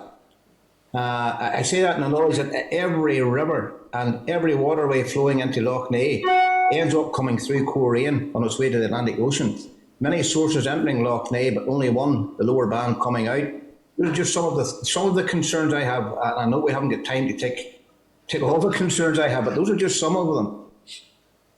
I suppose there's maybe two sides to this, and Dave can talk about our experiences on the ground. So yes, the availability of trees, like you highlight, is one of the main obstacles, obviously, and we need to address that by getting our trees sourced locally. But the other one there, the obvious one, is the availability of land, and you've touched on identifying different areas of land. And we have worked with Belfast City Council on their Million Trees project, which has identified 250 hectares within the City Council area for tree planting. And right, it isn't forest, purely forest planting like you've highlighted there. It's areas of green space that would be suitable for planting. And that also recognises the role that trees play in mitigating flooding, they can, and keeping water and air quality higher as well. So there's working with public bodies. We're also working with NI Water to plant 1 million trees in their estate. So there is work going on, but we would always welcome further opportunities to identify more public land for more native tree planting. The other side of that as well is that we're working with landowners, and I touched briefly on our evidence about the work we're doing in the Fohan Valley. We planting wetwoods with farmers, and that's preventing sediment getting into the River Fohan, and it keeps the water quality high. But also that tree planting is contributing to climate change mitigation by absorbing carbon. And we do work with farmers. We've done work with farmers in the Glens of Antrim as well to do tree plans that identify opportunities for those farmers to plant trees on their land, or hedgerows as well, which are basically linked corridors of trees, basically. So, there is work that we're doing. Our outreach work focuses on identifying opportunities for land outside of our own estates. And I suppose Dave could probably give you some examples of the obstacles that those landowners are facing when, we can draw the plan up with them, but then turning a plan into reality, there are various steps required. And I think that, farmers do want to do the right thing. And our experience is that they do want to improve the environment. It's just that there are things that could be improved maybe to make that happen. Dave maybe can provide a bit more insight on that. Yes, thank you, Paul. Yes, as Paul says, farmers and other landowners are wanting to do the right thing. And in our experience in terms of the trees and woods element of that, is that if we can show the benefits of trees and woods, not just for climate and nature, but as part of the working infrastructure of the farming business, then farmers are much more inclined to get on board. The majority of the land in Northern Ireland ownership of the agricultural community, but we've been doing, as Paul says, some really good work in terms of hedgerow creation, so those corridors. Riparian planting is one, certainly in the northwest after the 2017 floods, has really gained traction. And what riparian or riverside planting does is actually stop nutrients and pollutants, reduces them entering the watercourse, but also stabilises those riverside banks so that the farmer's most important resource, the soil, doesn't literally wash away.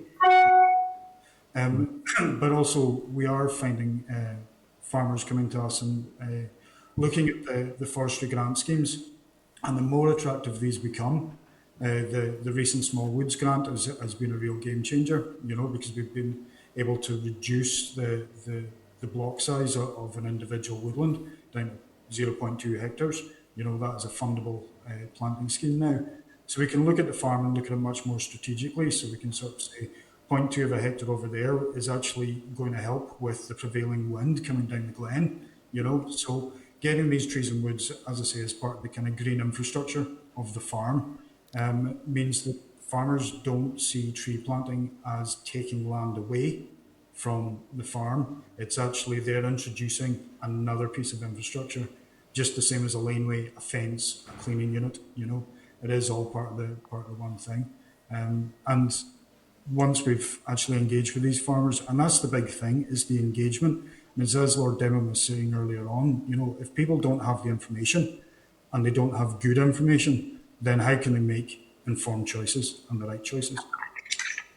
I should also add that the Afforestation Forum, as part of the Forest of Our Future programme, is looking to identify more public land for tree planting across departments as well. So that's an important piece of work. And again, a land use strategy might help inform that even further as we move forward.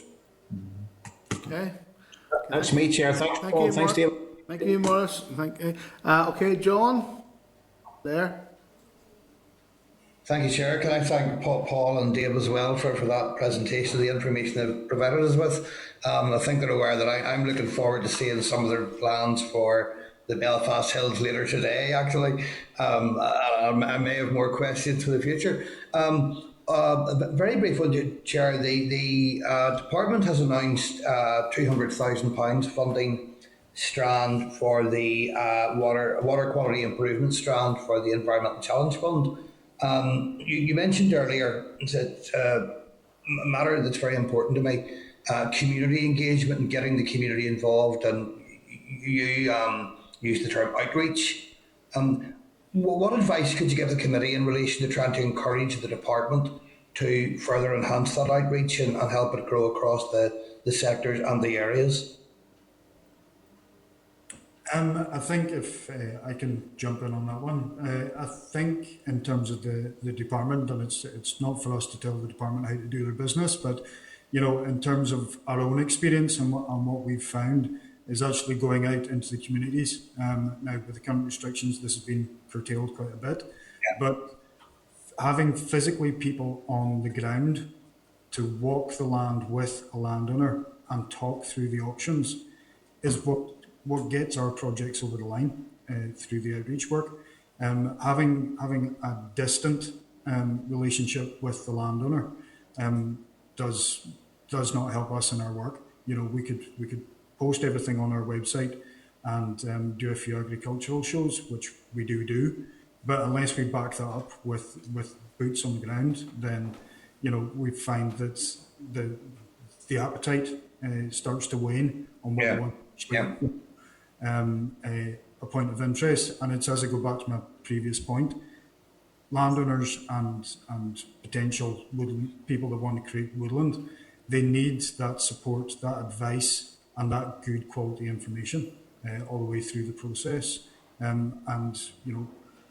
If the department, was to bring in organisations like ourselves, RSPB, Ulster Wildlife, National Trust, as part of a partnership approach for climate and nature, to do that outreach work and engagement, I'm sure all organisations will be open to that conversation. That's a very useful answer, David. Thank you. But I suppose more specifically, are there currently sufficient funding streams to encourage community involvement in any planting programs that can take place? I'm aware of the Forest for Our Future programme. I'm trying to break that down to how much is targeted at getting the community involved in these planting schemes and therefore having ownership of the schemes. Mm-hmm.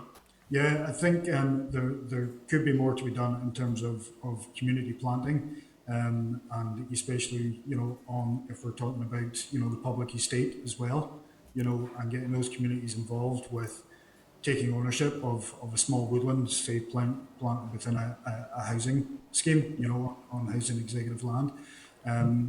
We ourselves used to have a scheme for communities and school groups where they could gain free trees from the Woodland Trust. But because of import issues and tree supply, we've had to pause that funding stream for Northern Ireland. So if that could be replaced by something from central government, that would be very welcome. Okay, thank you. Thank you. Okay, we're going to move around to William.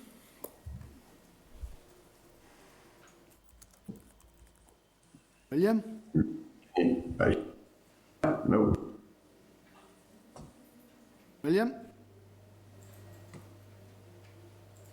Okay. You can go to Patsy and then come back to William whenever the technical... William, are you muted maybe? I've got you now. Oh, got you. Yeah. Got you, William. Got you, yeah. Or getting unmuted. Just in relation to incentives and to encourage tree planting, you did say that the area that was aided was reduced. Do you find that there is a big uptake in relation to the incentive to plant trees? Yes, we have, and it's been more of a case of that it means that different types of farming models can now be eligible for tree planting. So, with the average size of a farm in Northern Ireland being relatively small, the previous forest expansion scheme, which hopefully will be opening up again soon, which is a good grant, the minimum threshold was 3 hectares or more. For a small farming unit, that is maybe too big a leap, to take. And also landowners can make multiple applications. So if this year they want to do 0.2 of a hectare, they see how it works, they like what they see. In 5 years' time, they actually decide, well, actually, maybe I will go for that 3 hectare block somewhere else on the farm. So, but the Smallwoods grant really has been a huge benefit, and when it opened earlier this year, certainly through the project areas I was working in, we got a big uptake. That's okay, thank you. Thank you, William. Over now to Patsy in Ulster. Yeah, Chair, thanks very much. And thank you, gentlemen, for your time. Just as something that I've come across quite a bit, and it's COVID related, you'll probably be aware that over this last, say, 15 months, there has been a huge increase in house adaptations, and as a consequence of that, wood has gone into serious demand and the prices of wood has gone up. So Can you tell me just in terms of, if you like, global markets, is there anyone who's keeping an eye on, if you like, the levels of wood that's been cut and the afforestation to balance that out before we even move to the necessary afforestation? Like we were talking earlier there about plantation times. Where I live is Ballinderry, which is Ballyandira, the townland of the oak. This apparently pre-plantation times was just covered with oak trees, and now it's just farmlands and a few oaks about. But could you tell me, back to that original question, the science of it all and the demand for wood and timber, and who's keeping an eye on that? Who's trying to balance it out? And then the other bit about the tree planting and the increased tree planting, and William's point there about the incentivisation of farmers to do that, potentially within even the context of a climate bill. Yes, in terms of timber production and our use of timber, I mean, the UK is one of the biggest importers of timber in the EU. So the percentage that we import compared to the percentage that we produce is way out of kilter. Now, in terms of meeting our kind of being self-sufficient in timber production, I mean, that's why the Forestry Commission was set up in the first place after the Second War. And it is the Forestry Commission and obviously our own Forest Services as part of that group of bodies that tries to look at the level of timber production and how much we import, and that's why we are kind of advocating that sustainable forestry for timber production is included and looked at carefully. So we don't want to eradicate commercial forestry. We want to increase commercial forestry, but in a sustainable way, but not robbing Peter to play.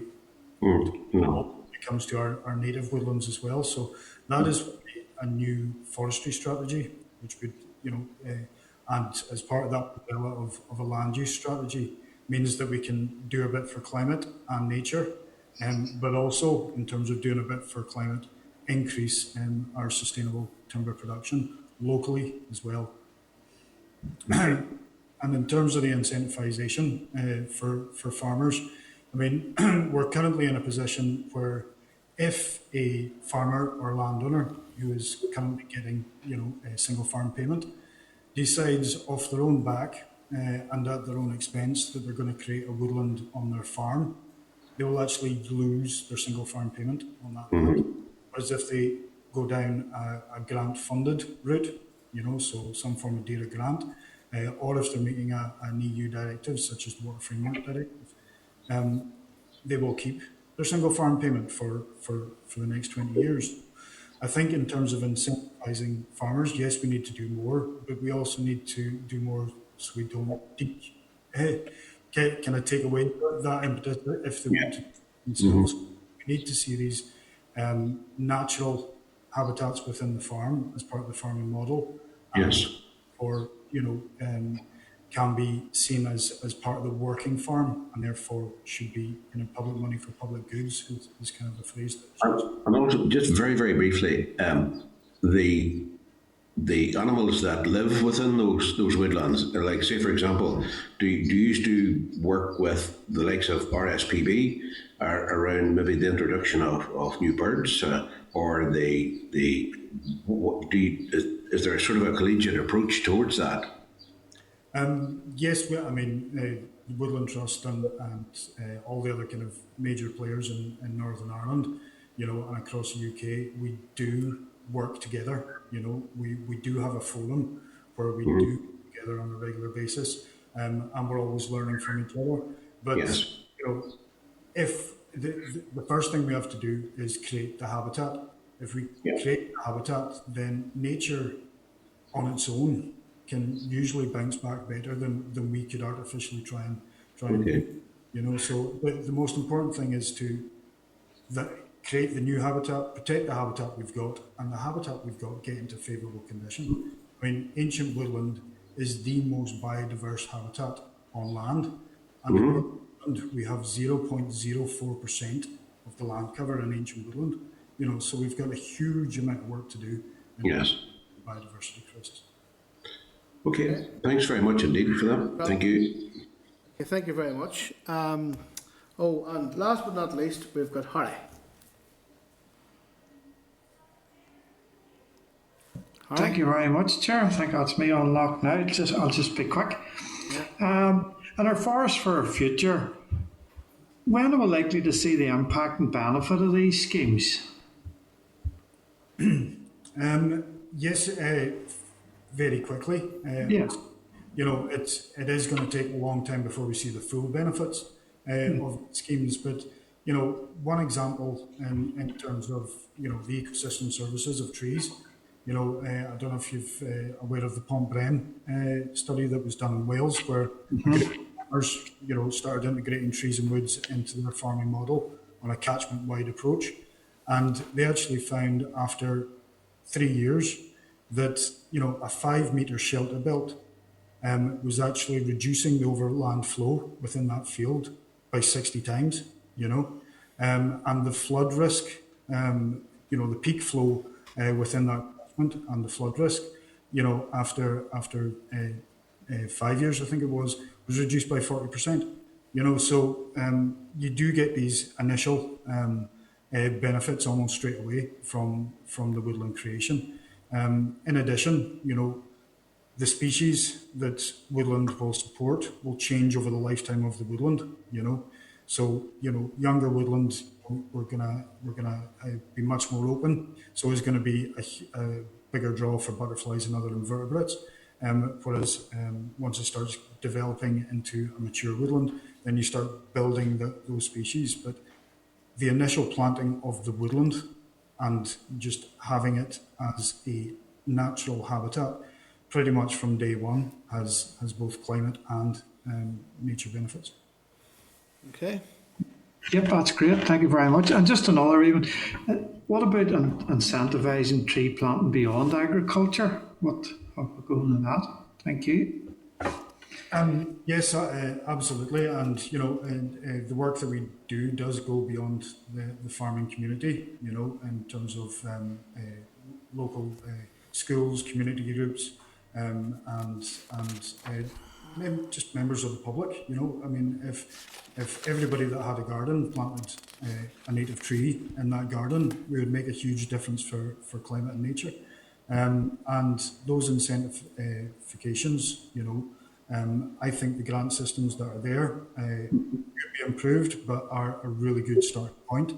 I think they could potentially be opened up to beyond the agricultural community. At the moment, to avail of those grants, you do need a farm business number, either a Category 1 or Category 2.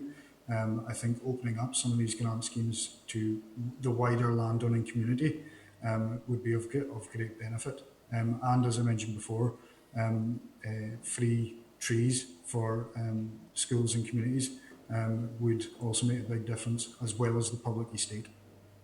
Yep, yeah, that's what I was thinking. Even someone with a large garden, a lot, if you had a few people, it would make a difference. Yep. Thank you very much. Thank you again, Chair. Thank you. No problem. Harry, all the best, hey? That's great.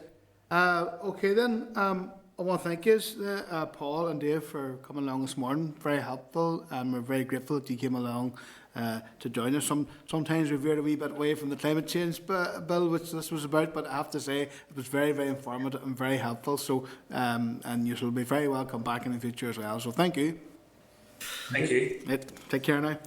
Okay, members, we're going to move now to item 9 on the agenda, which is oral evidence on the climate change bill from AFBI. And I want to refer members to the briefing paper from AFBI at page 56, and welcome by Starleaf, Josephine Kelly, Acting Chief Executive, Dr. Elizabeth McGowan, Director of Sustainable Agri-food Sciences Division, and Peter John Sean, Director of Environment and Marine Sciences Division. And I'd like to invite you to commence the briefing of the committee. Chair, thank you very much indeed for the invitation to the committee today.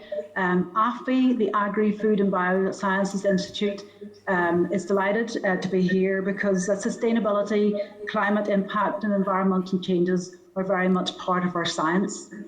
We are an arm's length body of DAERA and we are the largest provider of scientific services, and we have a wide range of scientific research across AFBI. I will keep it brief though, the introduction today, because I know that you're tight for time.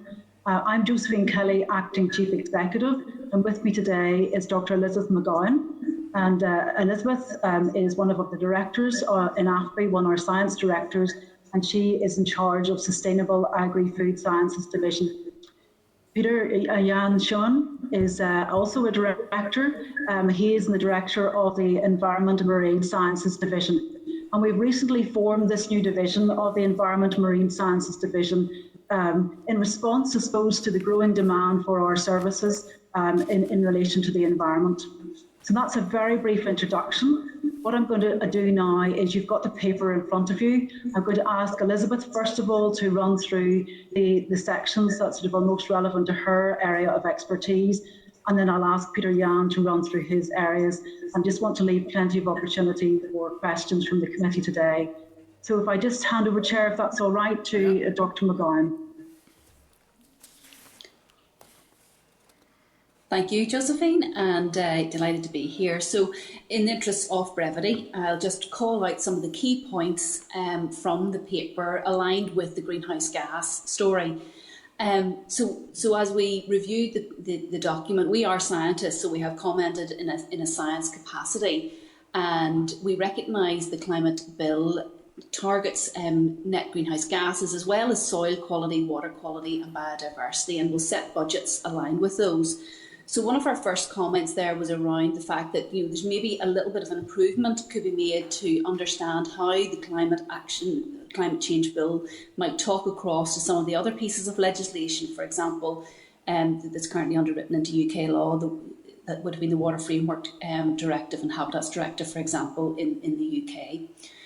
But with regards to the bill itself, the big question, and just listening to some of the commentary this morning, the big question is, how do we get there?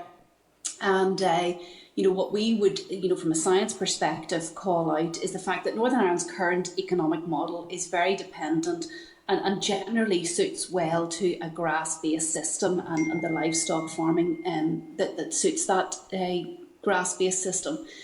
And achieving the net zero goal over the next 25 to 30 years is going to be extremely challenging based on the literature and the documents that we have reviewed, and indeed the consortia that we have been involved in, both from an east-west perspective as well as a north-south perspective. And indeed we would call out that using all existing tools and current circumstances to meet net zero by 2045 will very, very likely involve a reduction in livestock numbers.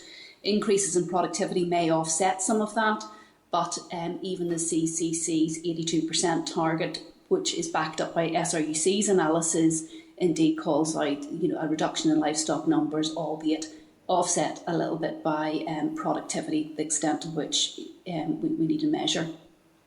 Just with regards to the CCC, we do recognise them as a competent authority to provide that high-level strategic advice for the UK, and they do engage very widely.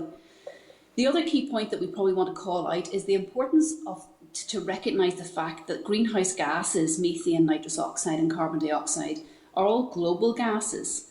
They're not local. The likes of ammonia, which is also an air quality issue for Northern Ireland, is a local gas and therefore has to be dealt with locally. But greenhouse gases per se are global gases, and as such, that global net zero goal is very, very important. And whilst Northern Ireland absolutely needs to make a significant contribution to that, we would highlight the fact that actually achieving that global and national goal of net zero is as important as achieving the local goal.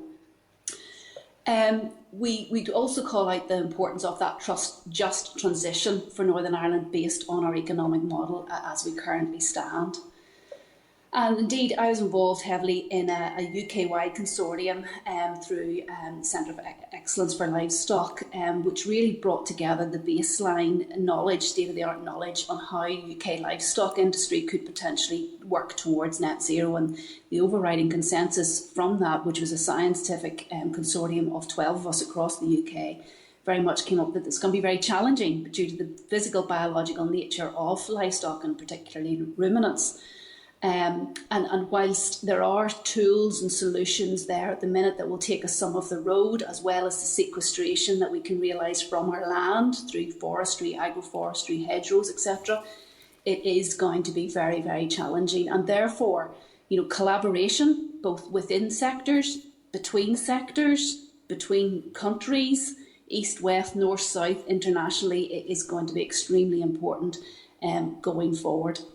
So those are just a couple of the key points that we would like to highlight from the greenhouse gas, and happy to come back on any questions. But I'll hand over to Peter Yan now, who will comment on the soil quality, water quality and biodiversity.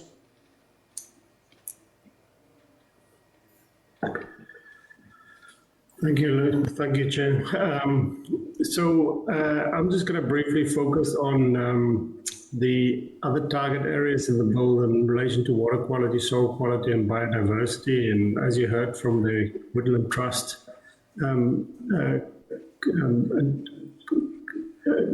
information this morning is that a healthy environment is central to any adaptation policy and help mitigate against climate change impact.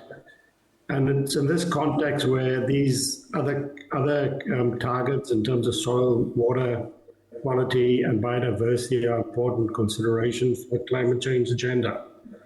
And this healthy ecosystem then provide that resilience to climate change effect, extreme weather events, and help us to cope with our existing position, but also help us improve things as we're going forward.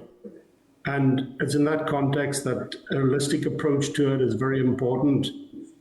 These are all integrated and interlinked, and is often associated with conflicting policies, and the solutions of those have to be seen in that integrated context.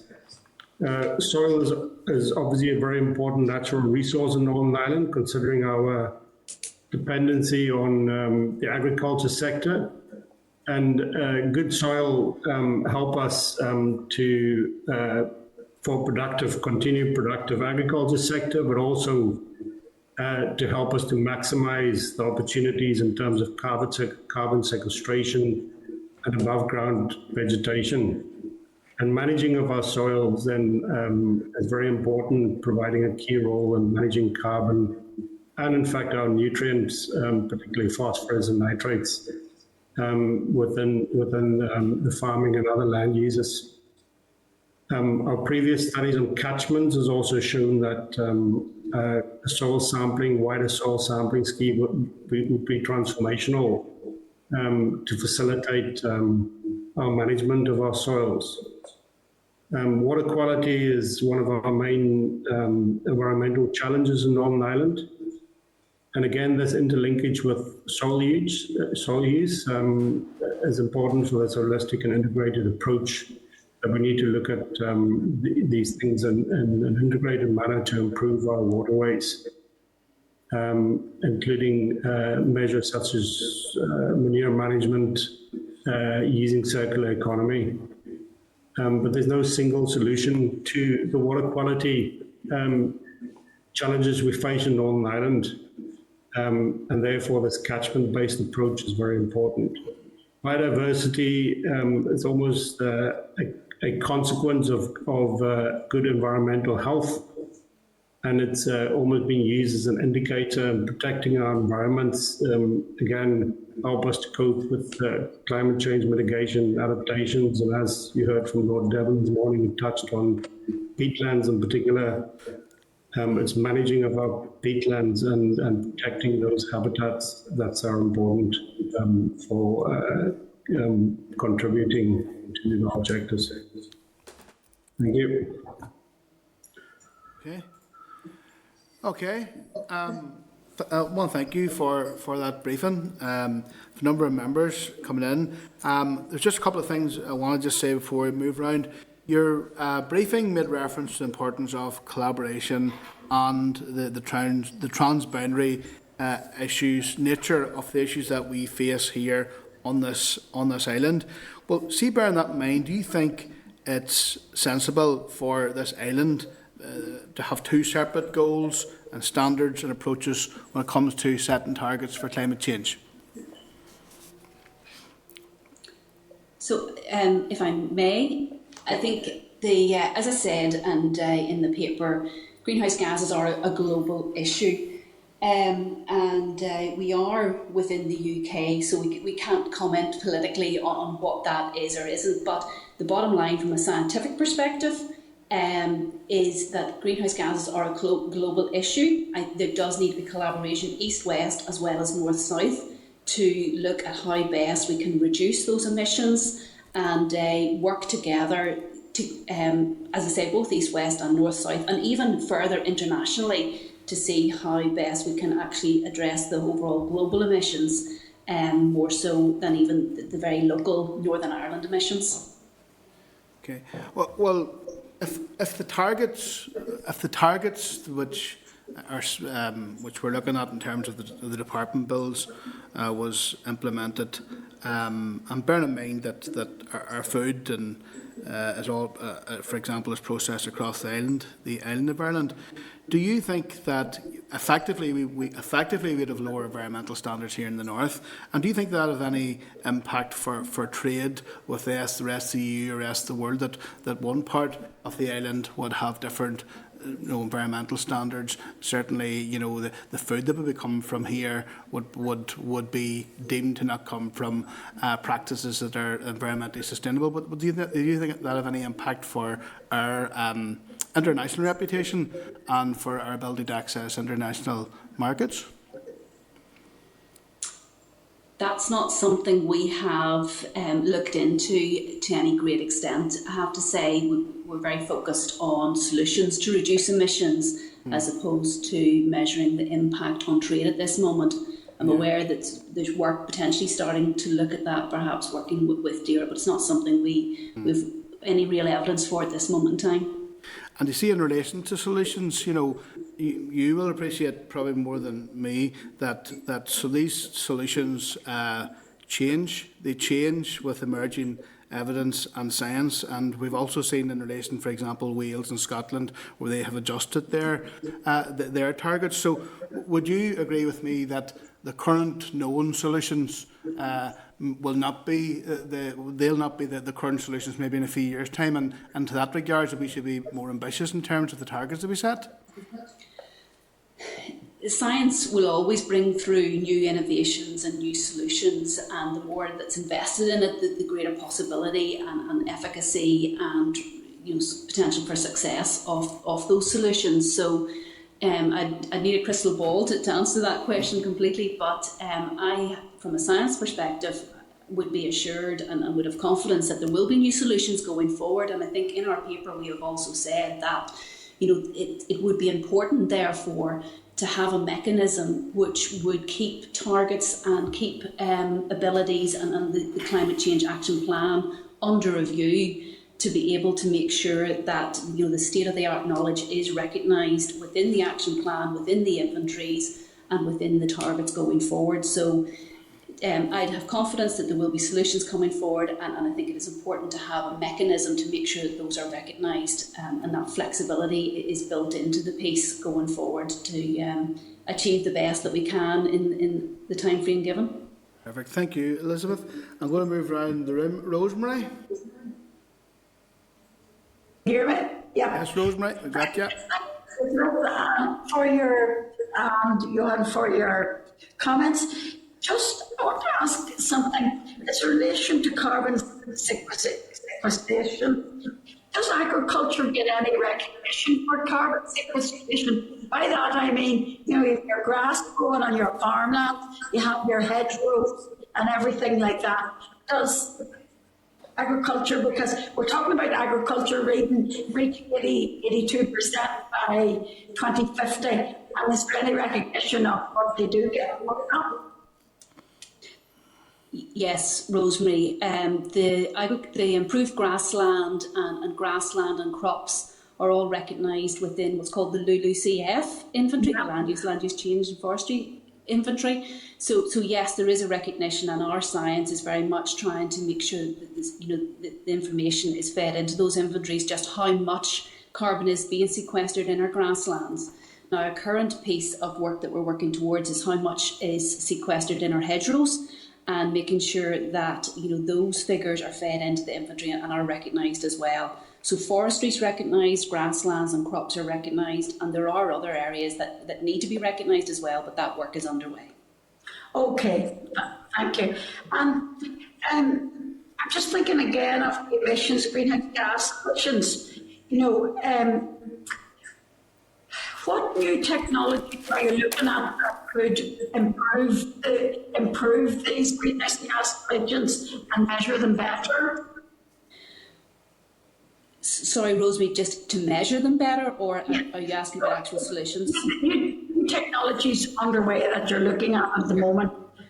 Sure. So methane is one of the main greenhouse gases contributing to the overall piece, and to reduce methane emissions, you need to alter the rumen in the animal, to get a bit technical, and diet is a key function of that. So there are dietary additives coming through 3-NOP, seaweeds, etc. And we're working with companies and in projects European-wide at the minute, north, south and east, west, to look at the efficacy of those feed additives. That's one solution. Other solutions include the reduction of waste on the farm, the detection of ill health earlier and intervening, to reduce ill health and reduce wastage on farm. And then, you go through to your slurry. So there's slurry additives to reduce methane emissions from slurry covering tanks, and then anaerobic digestion as well, to try and drive a circular nutrient use, as well as harness the energy from slurry to potentially even feed the electricity grid. So, those are all, it's a pipeline of solutions that we're looking at to both reduce emissions as well as sequester carbon.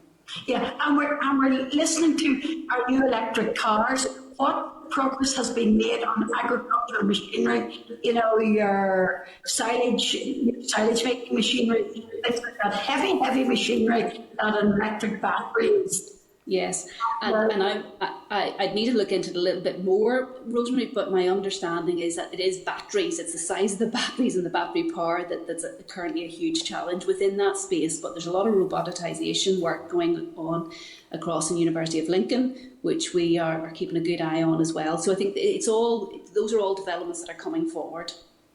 Thank you. Okay, thank you. William? Okay, can you hear me okay? Yes, William, I got you. Okay, thank you, Mr. Chairman, and can I thank you for your presentation.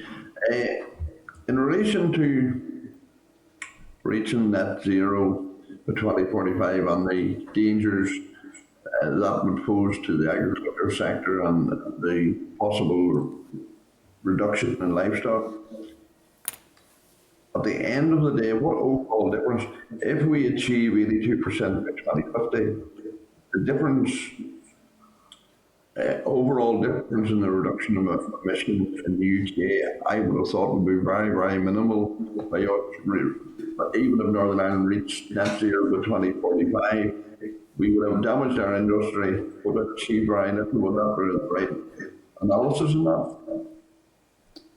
So we have not done the exact figures, number crunching behind what exactly the difference would be, and I'd have to look to the CCC for those figures, which I don't have to hand, William, but my understanding is that it probably wouldn't make that much a difference in the grand scheme of things. And again, come back to the global argument as well, that it is global net zero that's as important as local net zero, and again, on the global scheme of things, it definitely wouldn't make a big difference. I think not only a big difference, but it would be so minute it wouldn't even be known. I think our contributions would drop by 0.4%, so it's very small as it is. But if we can reduce by 80% by 2050, that would reduce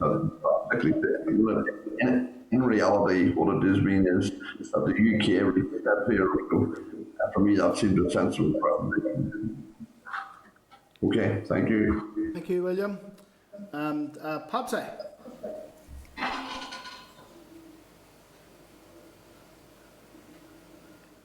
Patsy? Right, I can't. There we are. Sorry, my Patsy? phone wasn't. Yeah. It wasn't enabled there. My question is, and I've read at sometimes in regard to the targets, I've read the diplomatically worded analysis of AFBI there around the time frame for those targets. Would you agree with the analysis of Lord Deben earlier that for us to meet the targets of net zero by 2050 would be extremely difficult, if not impossible, as he saw it, to meet or match the 82% was going to be very difficult. So I just want to get this from your purely scientific point of view, because it is vitally important for a whole lot of people. Yes. And maybe Peter Yan has a comment on this as well, but I'll go first. Yes, I am, as I say, I chaired a consortium of academics across the UK last year which assessed the baseline of where we were with regards to livestock and net zero, and the consensus across that scientific base was it was going to be extremely challenging to reach net zero by 2050. And indeed, whenever I've been preparing for this, looking into the SRUC analysis, which very much contributed and fed into Lord Deben's and the CCC's 82% target, that as well did present a very challenging set of circumstances. And even looking into the Chuggas MAC, it does call out the very challenging circumstances that are needed and the huge investment that would be needed to achieve net zero within agriculture by 2050. So yes, I would concur, and would have a lot of respect for CCC as a competent body around that strategic direction for the UK. And I would concur that it will be extremely challenging for agriculture to meet those emission reductions because of the biological nature of what we're working with. Thanks very much for that, and for taking into the territory, Chair. Just, if you could bear with me, as to how that challenge might manifest itself, or challenges might manifest themselves. And not meaning to get into the weeds of science, but we do have ruminant animals, and this is all on the assumption that Northern Ireland wants to retain its economic model, which is based on a ruminant industry on grassland production. So that is the assumption here. So based on that assumption, the ruminant animal has a rumen which inherently produces methane, and it's not going to be a ruminant animal if it doesn't do that. And whilst we can reduce those emissions significantly, and whilst we can capture carbon, I think, again, based on the assumption that we want to retain the economic model, the volume of the stock that we have in Northern Ireland is such that there's a huge amount of reductions to be made and a huge amount of carbon to be sequestered. And therefore it makes it inherently very difficult to achieve in the longer run. And will still take significant investment, both from government, industry, academia, to achieve those new solutions that are even needed going down the road to get to net zero. And sorry, just in regard to the 82%, in regard to, we'll say, net zero, what is the scientific opinion within the specific time frames of the doability or the possibility of doing those? I know one, Lord even said it was extremely challenging to get the 82%, but the other model or the other route, what's the science on both of them? One's extremely difficult and extremely challenging. If one was not the 82%, what's the other? And we don't have that analysis just to hand at this point in time, but we would just know that just from the current modelling that it would be very challenging because what we've established is the big gap in unknown technologies that are needed to actually address the huge gaps that we can see in front of us. So what's achievable at this moment in time is a question mark, but the ambition should be there. Sorry, the modelling is 82%. Are you likely to have any for the net zero 100%? Sorry, say that again, Patsy. You have modelling if I pick the upright based on the 82% target, are you likely to have modelling, or is anybody working up modelling as to what the difficulties might be for 100% within the time frame? So the modelling that I'm referring to is SRUC. SRUC's work that fed into CCC, and SRUC have done a MAC for Scotland, and Chuggis have done their MAC for the South, and I think that is a piece of work that we now need to do and really to inform the climate action plan going forward. Okay, that's grand. Thanks very much indeed. Yeah, thank you. And just before we just conclude, there's just, I suppose, as a comment and a question as well, is that, obviously, I've been reading the narratives, both north and south, on this very issue. And bear in mind, we're in the same island, with the same farming patterns, the same setup, the same boundaries. Everything's virtually the same, right? The narrative I'm reading from the south, from Teagasc, and indeed the marginal abatement cost curve, is that if we implement the actions on the marginal abatement cost curve, if we don't implement many of these on-farm actions, that livestock cuts may have to happen. Whereas in the north, what I'm reading, this is the livestock cuts is almost the solution. It's the first thing that's thrown up, which is causing a great deal of anxiety amongst the farming community. And I'm also reading from experts in the south of Ireland, and I quoted one recently, Professor Alice Stanton, who says that there are already many farms, particularly in marginal areas, that are already carbon neutral. So how can you explain that differential on the one island? And also, when will we be in a situation where farmers will actually know whether their farming operations are carbon neutral or not? I'm sorry, Chair, we just lost you there for your last sentence or two. About the carbon neutral, I've read from other experts and academics who have said that there are many farms, particularly those in marginal areas, that are already carbon neutral, right? So when will we be in a situation where the department will be able to provide farmers with a calculator, like a modified version of the Bovis calculator, where they will know whether their farm businesses are carbon neutral or not? Because if they don't know that there, how can they seriously plot ahead to move towards becoming carbon neutral? Yeah. So, first of all, I suppose there are probably, and there could well be, individual farms out there that are carbon neutral, and that's maybe talking back to their stocking densities that they've got in the land, the amount of forestry they've maybe got in the land. So it's not impossible for some farms in Northern Ireland, Southern Ireland, to be carbon neutral, depending on their specific circumstances.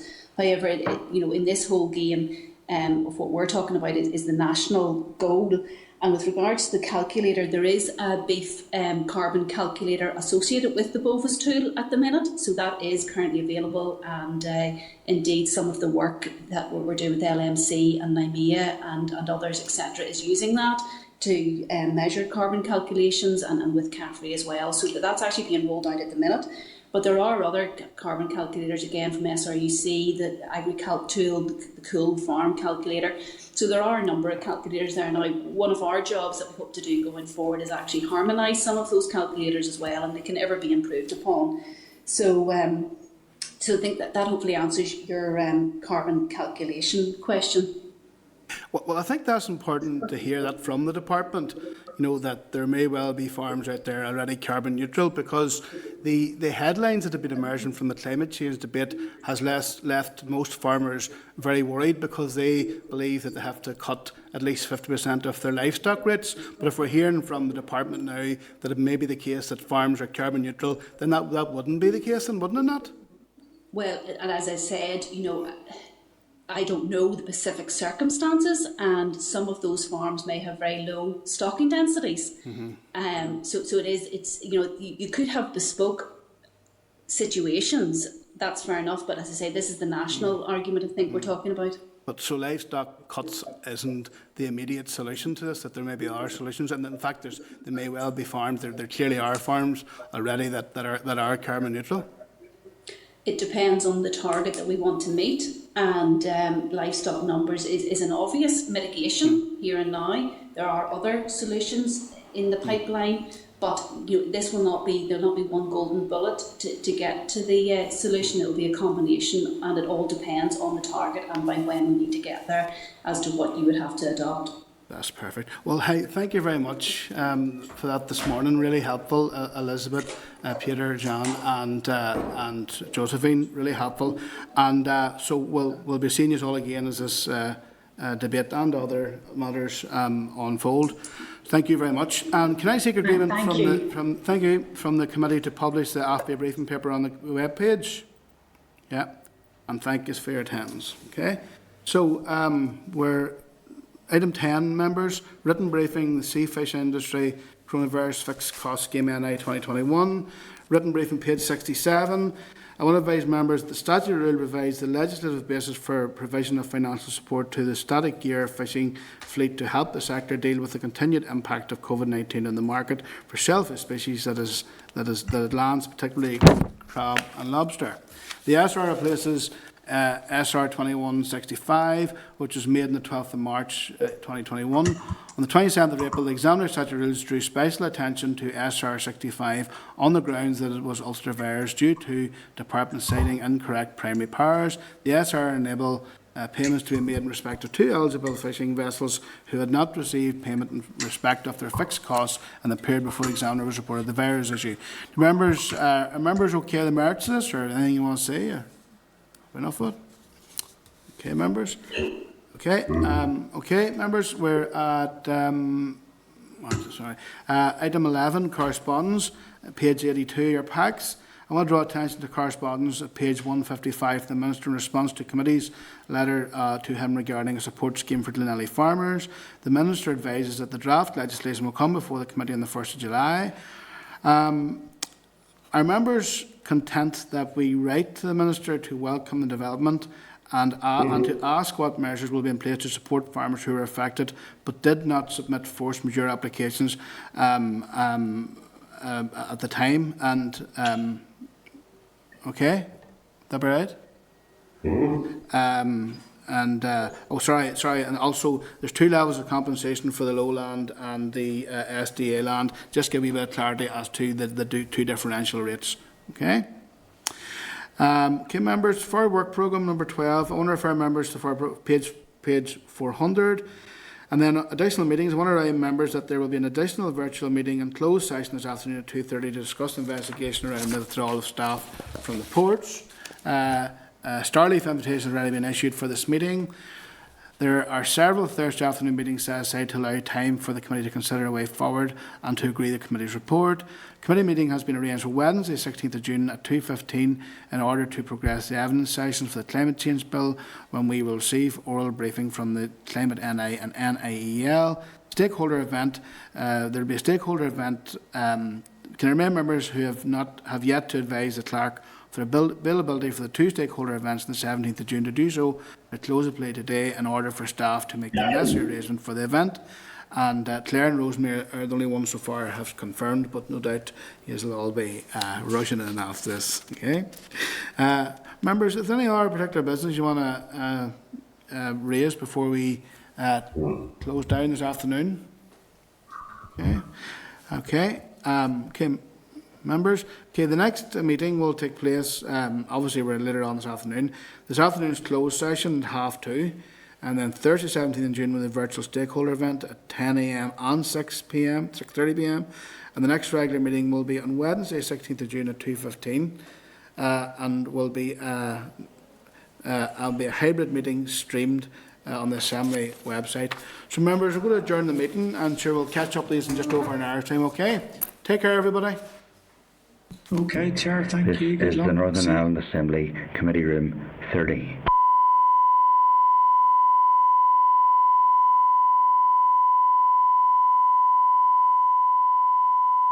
This is the Northern Ireland Assembly, Committee Room 30. This is the Northern Ireland Assembly, Committee Room